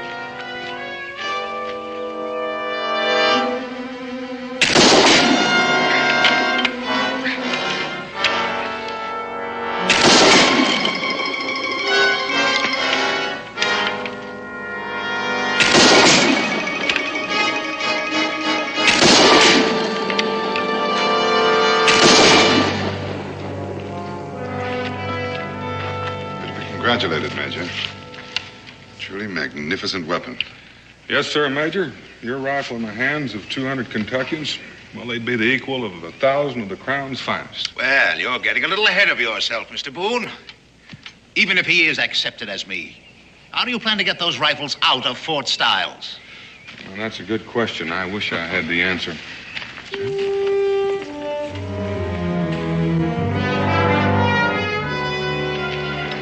By golly, Mingo, it suits you.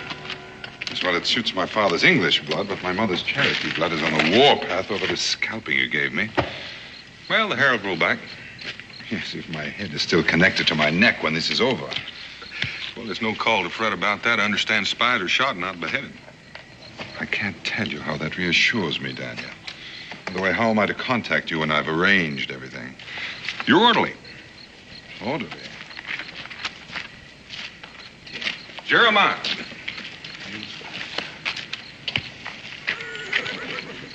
Well, you reckon I'll pass for an Englishman? You will if there's a place in England called Kentucky. Huh? From now on, you're going to develop a sudden case of sore throat. Sore throat? The minute he enters that fort, he's going to go mute.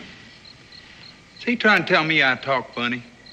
Oh, he meant no offense, Jeremiah. It's just that you speak a little peculiarly for a British red coat. Daniel, do you intend to remain camped here? Mm-hmm. Aren't we a bit close to Fort Stiles? I know that. But it shouldn't take you too long to figure a way to get those rifles out. The Major's wagon should come in handy. You can get word to me by Jeremiah, hopefully by morning. There's liable to be redcoats swarming all over this place come daylight, and there may even be patrols through the night. Major, I'm going to have to ask you to change your uniform. I will not, sir. Well, either you take those clothes off or Mingo and I are going to help you. Jeremiah's clothes should fit you just fine. Those filthy buckskins? Impossible. Well, now, Major, a bound and gagged prisoner in buckskin would look a lot more natural to a British patrol than a trussed-up gentleman shivering in his drawers.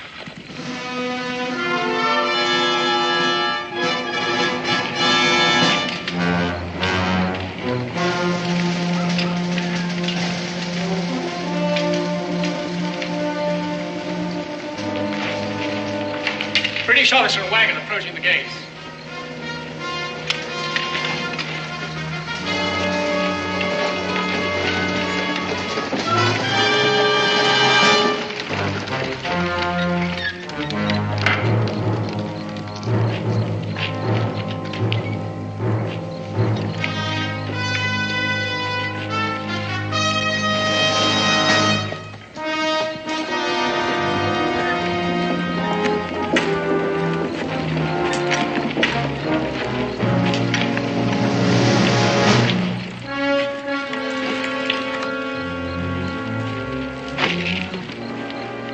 You must be Major Richardson.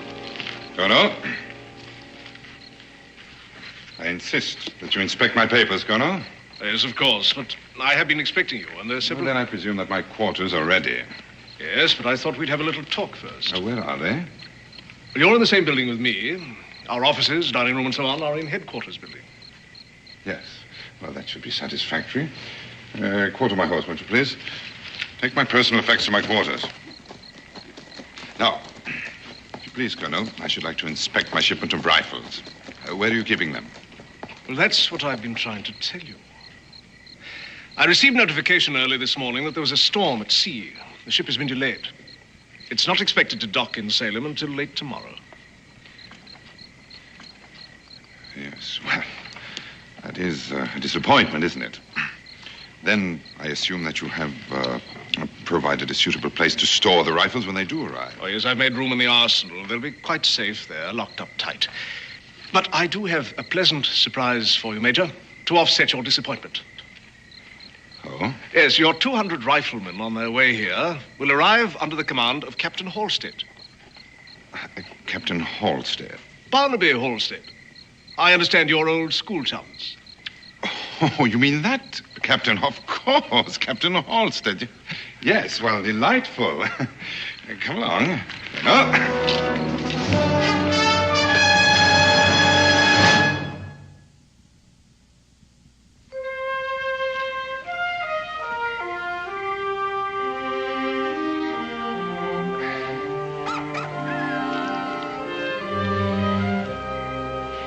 I reckon you're used to something fancier, but your appetite ought to make this taste pretty good.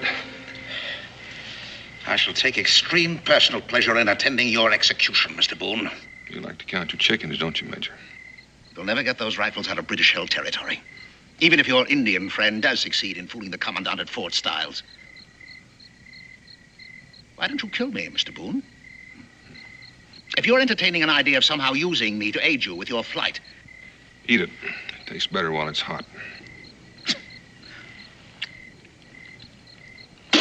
I never claimed to be much of a cook, but it is nourishing. What is it? Be quiet. Be quiet. Why should I? Listen.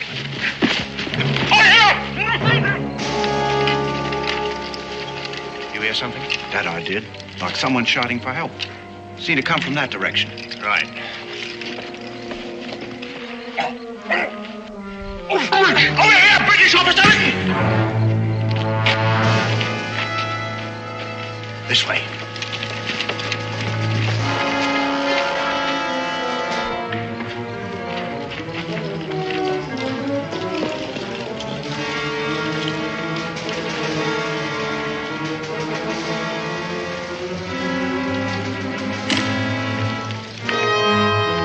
Over there. Spread out.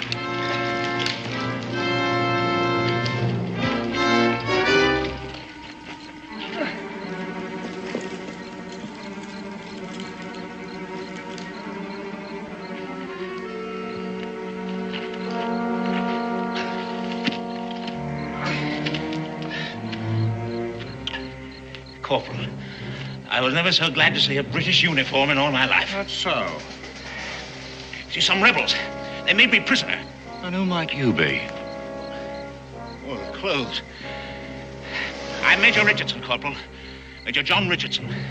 Some rebels captured me. But if you'll be good enough to untie me... Yeah, I'll untie your legs, all right. So you can march at the point of my musket. You're making a terrible mistake, Corporal. Well, one of us surely is, mister. Major John Richardson arrived at Fort Stiles an hour ago. Fool, that man is an imposter. Well, that's for the colonel to decide, not me. Now march, mister.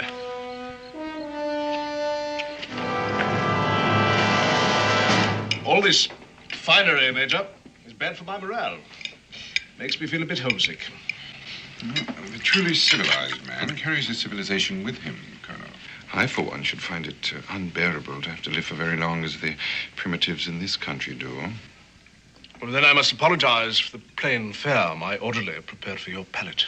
No. I'm quite well aware of the difficulties in finding a proper cook once one leaves England. Which is precisely why I found it necessary to bring Chester here as my orderly. Not only is he an excellent soldier, but an accomplished chef as well. Isn't that so, Chester? Perhaps you'd better not try to speak. Your vocal cords will never heal. As soon as we're settled in, I'm sure that Chester will take great pleasure in delighting you with his skills in the kitchen. What exactly happened to his voice? Dust along the trail, I expect. Inflammation of the throat. Chester, you see, is accustomed to the more salubrious climate of our homeland. And his health, I fear, is rather delicate.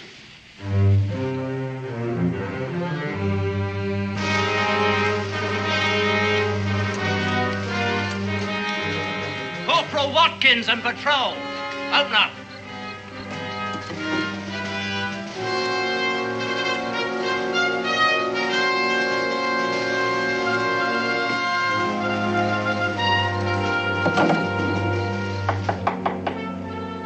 Come in. Oh, sir, there's something that requires your attention. Yes, what is it, Corporal? Well, it's urgent, sir. Well, speak up, man. Well, I don't think you'd want to bother Major Richardson, sir. Well, I'm sure it can wait till I finish my coffee. Well, I suppose it can, sir, but I thought you might like to attend to it now. I mean, just in case there's something to it. Not that I think there is. All right, Corporal, all right. Anything to stop your babbling. Excuse me, Major. This will only take a moment, I'm sure. What do you suppose that was all about? I don't know. But why do you keep telling him I'm such a good cook? I was playing a part, Jeremiah. Overplaying your hand is more like it. The way you talk to him, he's a colonel, you're a major. You've seen the major. You know his reputation. He'd be arrogant before the king. Maybe, but if I do any cooking for him, you're going to have a sick colonel on your hands. That might not be such a bad idea. Look, we've got to get word to Daniel. Tell him that the rifles won't be arriving until late tomorrow and that a friend of the major's is due here. I can't just walk out of this fort. No, I guess you can't. But you are supposed to be a master chef, and a master chef uses rare herbs and spices that grow in the woods. I wouldn't know an herb if I fell on one. Well, most people wouldn't. Well, you can't speak, so I'll give you a note to show the guard at the gate. After you've talked to Daniel, pick some weeds to take back with you. You people are ingenious. You know, your story is so ridiculous, I'm almost inclined to give it some credence. Well, why do you suppose I was tied up? And why did I shout for help? Well, certainly the corporal told you that... that... have to do better than that. Anyone can tie a rope around his legs and shout for help. The corporal surely told you there was another man there, the one they followed. Yes, and lost. Your accomplice in trying to convince us of this nonsensical story. For what reason? Well, probably to get your hands on those rifles, I expect. The rifles? Yes, the rifles. That imposter brought one with him, didn't he? Well, look, I can describe it to you. Yes, prove to you that I know it as only the inventor could. Major Richardson has already done that. Major Richardson? I know you people have friends in London, and I'm sure they've given you all sorts of information about Major Richardson and his rifle. There's one thing they can't help you with. Major Richardson is a born and bred Englishman. There's no doubt about that. You fool. He's an Indian. Oh, you are amusing. You mean he's one of those savages? Yes, yes. He's an Indian. He just happens to have graduated from Oxford. It gets better and better. Wait a minute. Wait a minute. His orderly. He told you the man had a sore throat, didn't he? Well, that's because he's a Kentuckian. Yes, one word out of his mouth and you'd know something was wrong. Well, You'll have a chance to prove who you are, or aren't. How? In the next day or so, an officer will be arriving here, a man who's known John Richardson all his life. What officer? A Captain Halstead. Barnaby Halstead? Perfect. Well, your friends have done a complete job, haven't they? That will settle this, won't it? And I'm afraid, Colonel, that when it does, I shall be forced to send a report on this entire matter to London. It's one thing to be cautious, but it's something else altogether to be an out-and-out simpleton. Take this man to the detention cell. Keep a close guard on him. Corporal. Sir? He's either the most arrogant spy who ever lived or the most obnoxious British officer I've ever met. Corporal, I want a constant and close watch kept on Major Richardson and his orderly. But I don't want them to know they're being watched. Is that understood? Yes, sir.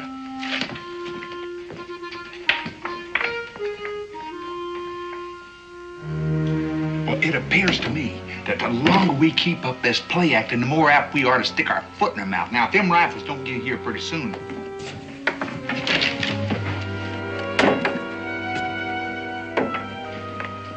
Oh, forgive me, Major. Just some minor administrative detail. Being a fort's commandant can be a bore at times. I dare say. Oh, dear, your coffee must be frigid. Chester, if you will, more hot coffee for the McCoy. No, thank you. I've had quite sufficient. Chester, how long have you been with the Major? Oh, poor chap. That throat must be as raw as fresh-cut beef. 2 years, Colonel. He was assigned to me directly after I received my commission.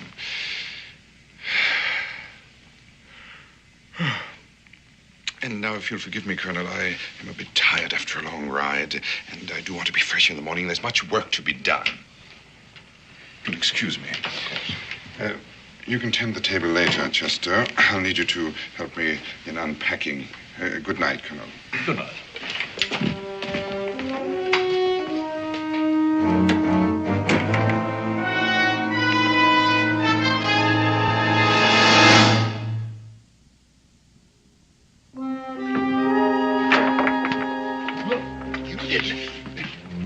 You stepped right on my...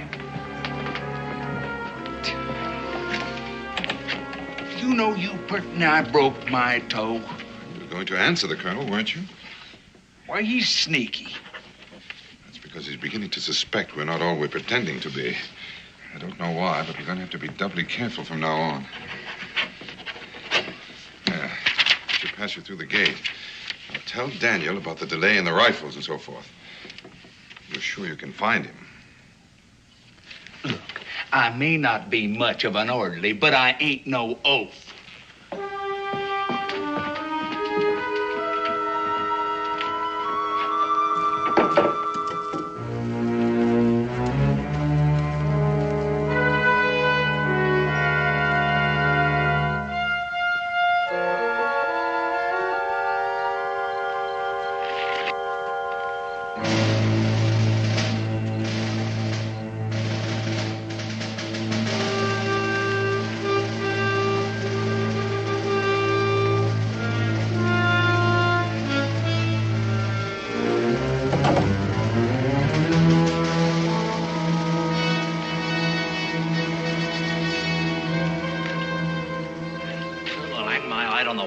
Lose him. Track him by moonlight's well now impossible without cat's eyes.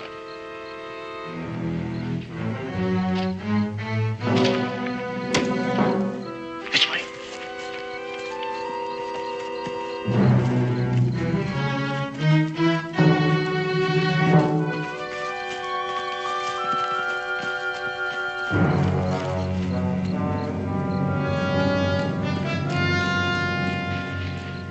The Colonel didn't say anything to Mingo about Richardson.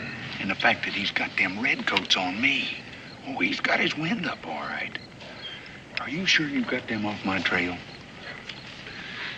If those rifles weren't so fired important, I'd say you and Mingo ought to get out of there right away any way you can. You know something? I think Mingo's enjoying that play acting so much, he wouldn't leave unless you drug him out of there. Dan, have you got a way figured to get them rifles out of there once they get them in there? No. You say those rifles are due to arrive tomorrow afternoon? But that's what the colonel said.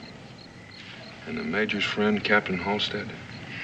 That's tomorrow night or the next day. We still have some time left. If everything goes according to schedule. And so far, it ain't. We've got to prove to the colonel that Mingo is Richardson beyond a doubt. That's impossible, ain't it? I'm beginning to think so. Look, you better get on back and don't come out again. We can't afford to make that fellow any more suspicious than he is. Almost forgot.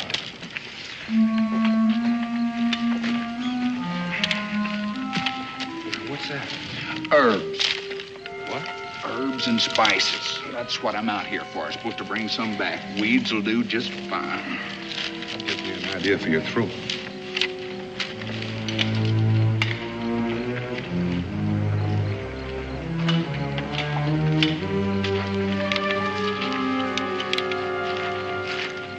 Them herbs? No, it's more like red pepper. Chew it and swallow it. Makes your throat red and inflamed.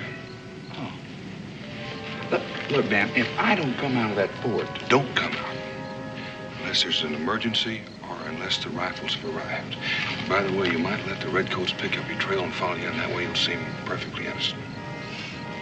You know what? I gotta hand it to you. You think of everything.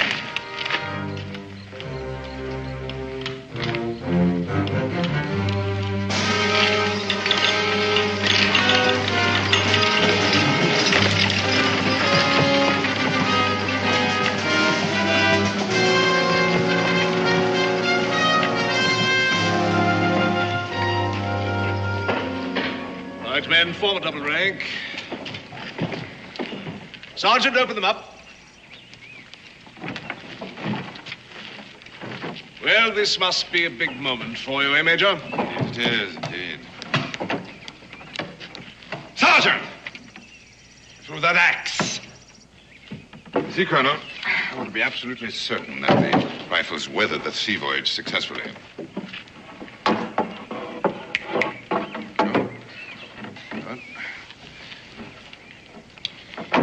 There, Colonel. This is the weapon that's going to bring a quick end to the fighting. Yes, I believe it might. If it's all you say it is. Oh, it is. It is indeed, and more, I assure you. I don't suppose you'd care to give us a demonstration, would you? A demonstration? You mean right now? Yes, right now. Why not? Yes, indeed. Why not? Corporal. Sir. Arrange a target for the Major, will you? Sir.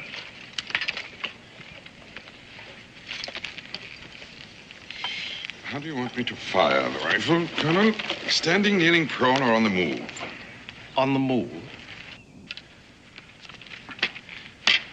Yes, you see, that's one of the distinct advantages of the Richardson rifle.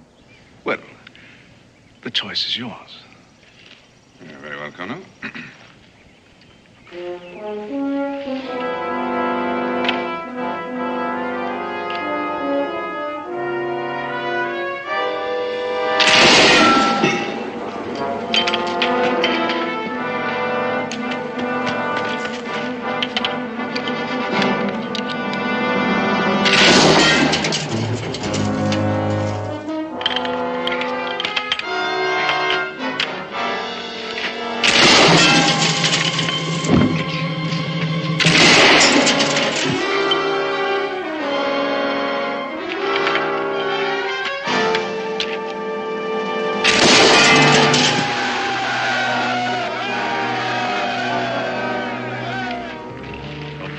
Impressive demonstration, Major. Thank you, Colonel.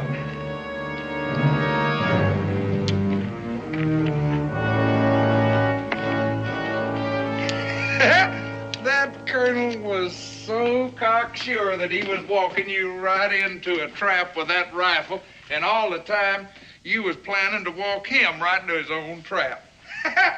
Oh, it warms the cockles, Mingo. I do say.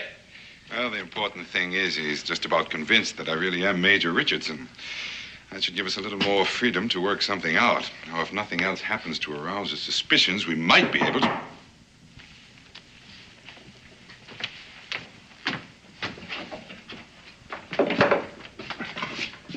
Major Richardson. I've a really extraordinary surprise for you. Oh, well, out with it. You'd better put your tunic back on.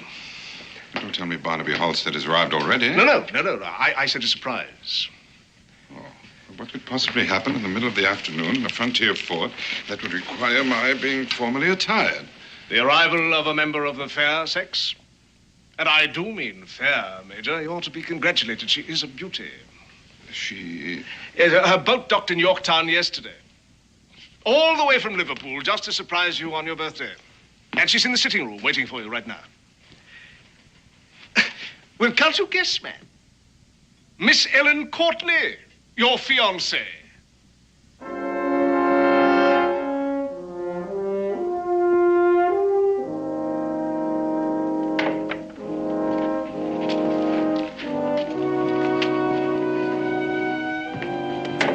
Miss Courtney? Well, that's hardly the look of a man who hasn't seen his betrothed for a long time. A surprise, Colonel. Merely surprised that she'd come all the way to this wilderness.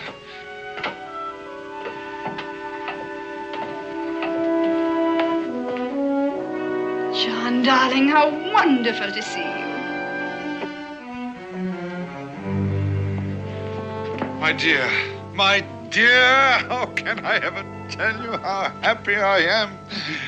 You almost scared me out of 10 years' growth. Poor dear. The shock of seeing me is very nearly undone. Very nearly. Well, I'm sure you two don't need me around. We'll see you at dinner, I hope, Miss Courtney. Surely. And she's brought a real surprise with her, too. Oh, Chester, Sergeant Miller, who brought in the rifles, has potions and ointments for all sorts of ailments, and he knows a bit about medicine, too. I told him about your throat. He's waiting in the North Barracks to have a look at it now.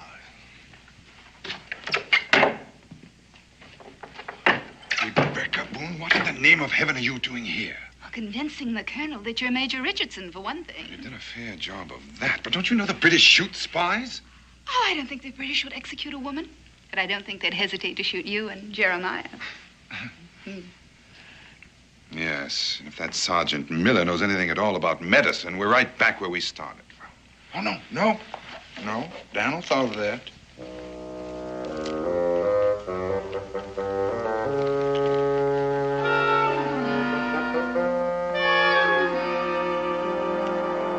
I'm on fire.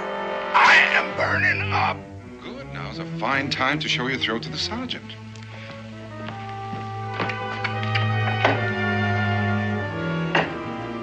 Mingo, Dan says it's going to be impossible to get those rifles out of here. Yes, with that Captain Halstead and 200 British soldiers due here any moment, he's probably right. But he does have a plan for the rifles and the major. Speaking of Daniel... The surprise the colonel mentioned. Come, my darling.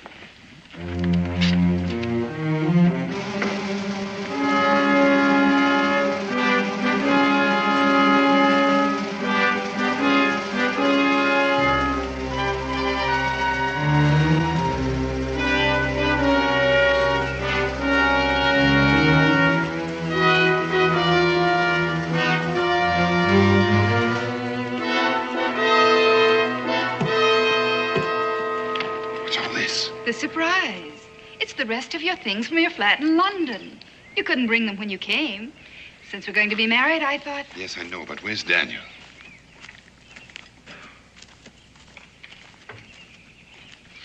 You mean... It's a bit cramped, but he'll be coming out after dark. You said he agrees we can't get the rifles out. What is all this?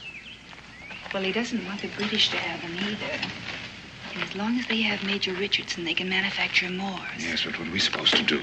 Of course, darling, we'll have to buy more things. But you'd be surprised how comfy it'll be when I get it all fixed up. Yes. Colonel, can't men be difficult? Forgive me for interrupting. But I've just come from the barracks, Major, and that orderly of yours has a fierce-looking throat. However, Sergeant Miller tells me that he has a swab he's sure will clear it up in no time. He assures me that Chester will be having his voice back in a matter of hours. Oh, I am glad to hear that. Major, I didn't break in like this to tell you that. Not principally, anyway. Well, what is it, Colonel? I want to apologize. I've been keeping something from you out of, well, mistrust is the only word, I suppose. Mistrust, Colonel? Of me? Yes. We captured a fellow, a very convincing talker. Obviously a rebel spy who told a wild story and claimed that he was you. And that you were an imposter. But surely you didn't believe him? Well, no. At least not at first. But he knew so much about you, about your rifle. He even knew Captain Halstead's first name. Fancy that. It only goes to show how devious these colonials can really be. The audacity of the man. Well, that didn't really convince me. But when he said that your orderly had a sore throat, or at least was feigning a sore throat, well... I see, of course. He was spying on us on the trail. You're perfectly right, Colonel. We must all be vigilant, constantly. You're very generous, Major. Not at all. Colonel, what will happen to the man? The spy? Well, he'll face a firing squad. When? Dawn tomorrow. Well, that's all right. Pardon? I mean, I'll be back in my room at the hotel in Salem. I wouldn't want to see. Of course. Well, dinner, then? Horace. Oh, I almost forgot the best part. He insisted that you were an Indian. An Indian? I? An Indian? Can you imagine? Fancy that. That is amusing. An Indian, I? An Indian.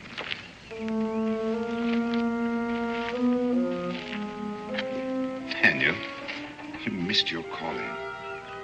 You were born to have been a master spy.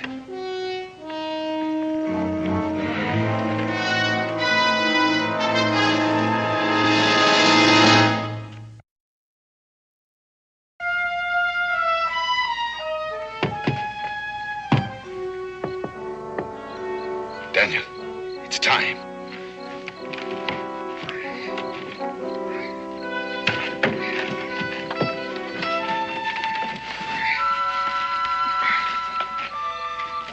Will this fuse burn long enough? About a minute and a half. I've tested 2 of them.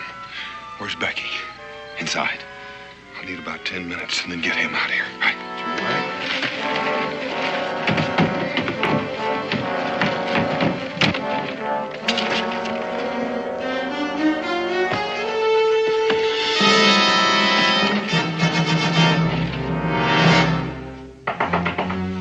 Come in.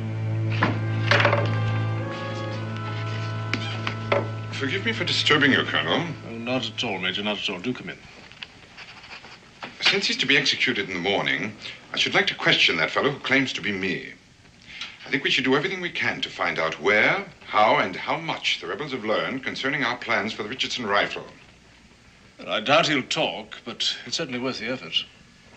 Matter of fact, I'd like to be part of it. Excellent, Colonel.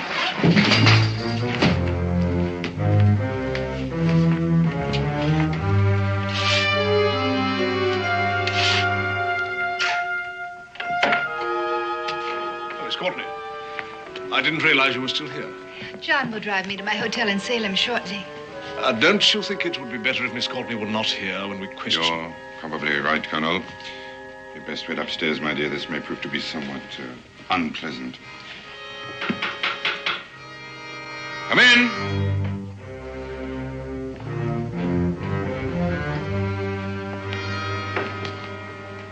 So, this is the fellow who claims to be Major John Richardson. Meet your fiancée, Major. So, you compound the crime. She's an imposter also. I see. You've decided to continue this ridiculous fiction to the end. You see nothing, Colonel, because you're a blind and thoroughgoing fool, which you will learn to your sorrow when Captain Halstead arrives. In that case, you'd better pray that Captain Halstead arrives before dawn, hadn't you? My dear. Now, look here. Don't you think you've gone far enough with this masquerade?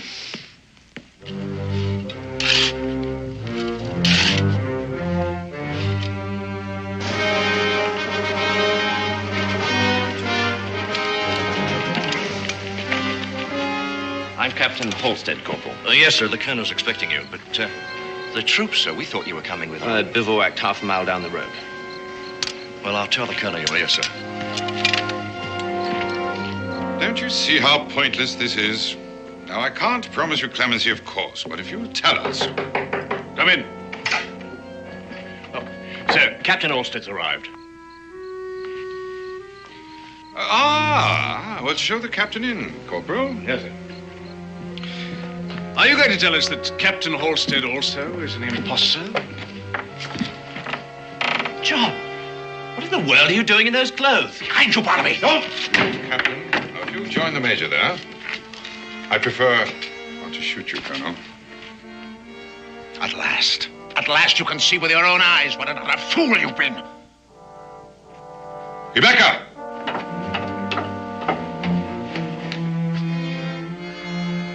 See that Major Richardson doesn't move, while we take care of them.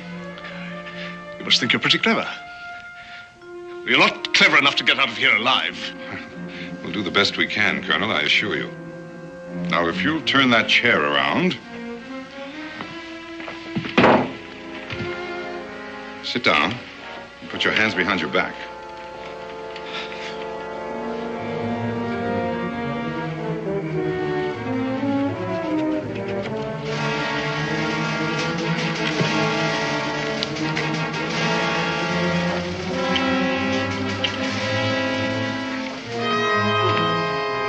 Why, you ought to be grateful, Major. Leastwise, you ain't gonna be shot at sunrise for spying. Meet you at the wagon, Jeremiah. You ready, Rebecca? Yes. Remember, casually now.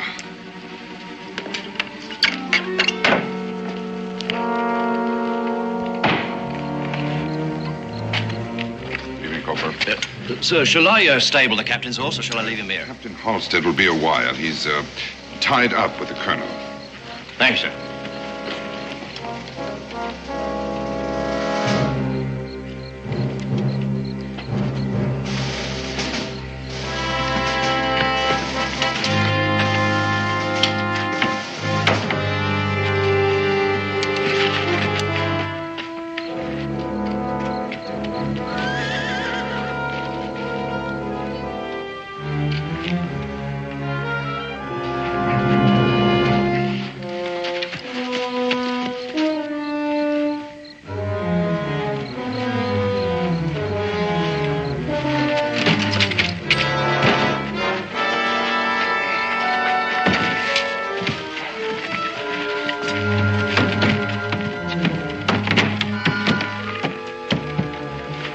Daniel, we're ready.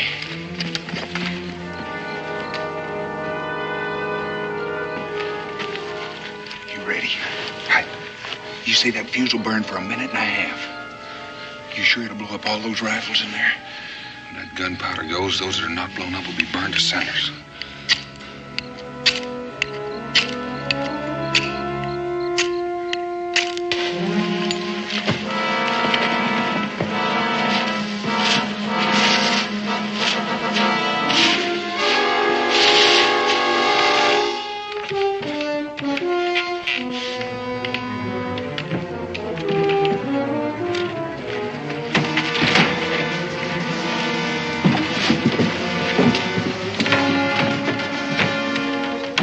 Get out of here.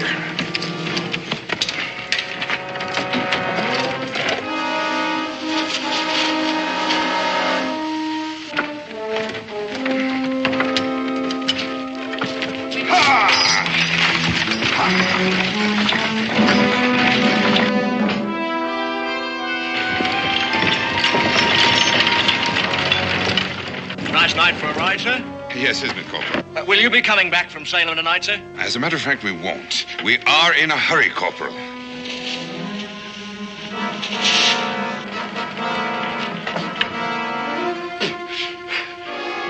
Corporal of the Guard! Corporal of the Guard! Stop those people!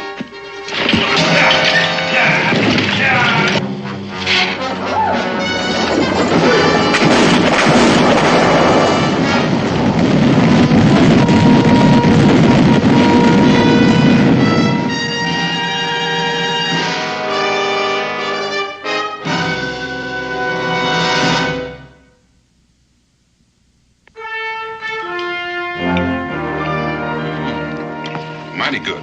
Thank you, sir. Coffee? Mingo? No, thank you, Rebecca. I think I like your hair short. But perhaps I could shape it a little more. You do, and my mother will come down from the happy hunting ground and haunt you. Coffee, Jeremiah? Thank Careful, you, it's hot. No chance of getting that Major Richard to make some of them rifles for us, is there, Daniel? He's a stubborn man. And a proud one. He's refused money, freedom, and a commission in the Continental Army. Can't help but admire him, in fact. Well, one thing for sure, them rifles ain't gonna do nobody any good in this fight. Or any harm, either. Well, we bought time, and time is in our favor. Rebecca Boone, you're an amazing woman. Wife, mother, spy. Most important thing, cook. That's what she does the best. Well, now, I'm not so sure that Rebecca will regard that as a compliment just now, Jeremiah. Well, for one thing, we never would have escaped alive from that fort without her. Never mind destroying the rifles. That makes her a heroine of the Revolution. A little more exciting than being a frontier woman. And for another thing, I think she rather enjoyed playing the part of a British lady. Is that a fact, Becky? Well, I surely did hate giving those lovely clothes back to Mrs. Devery. Speaking of clothes, I lost a perfectly good set of buckskins at Major Richardson. Well, now, don't you worry about Jeremiah. We'll shoot you another set. And Becky will stitch them up for you, won't you, Becky? Back to the frontier. More pie, Jeremiah? Don't mind if I do.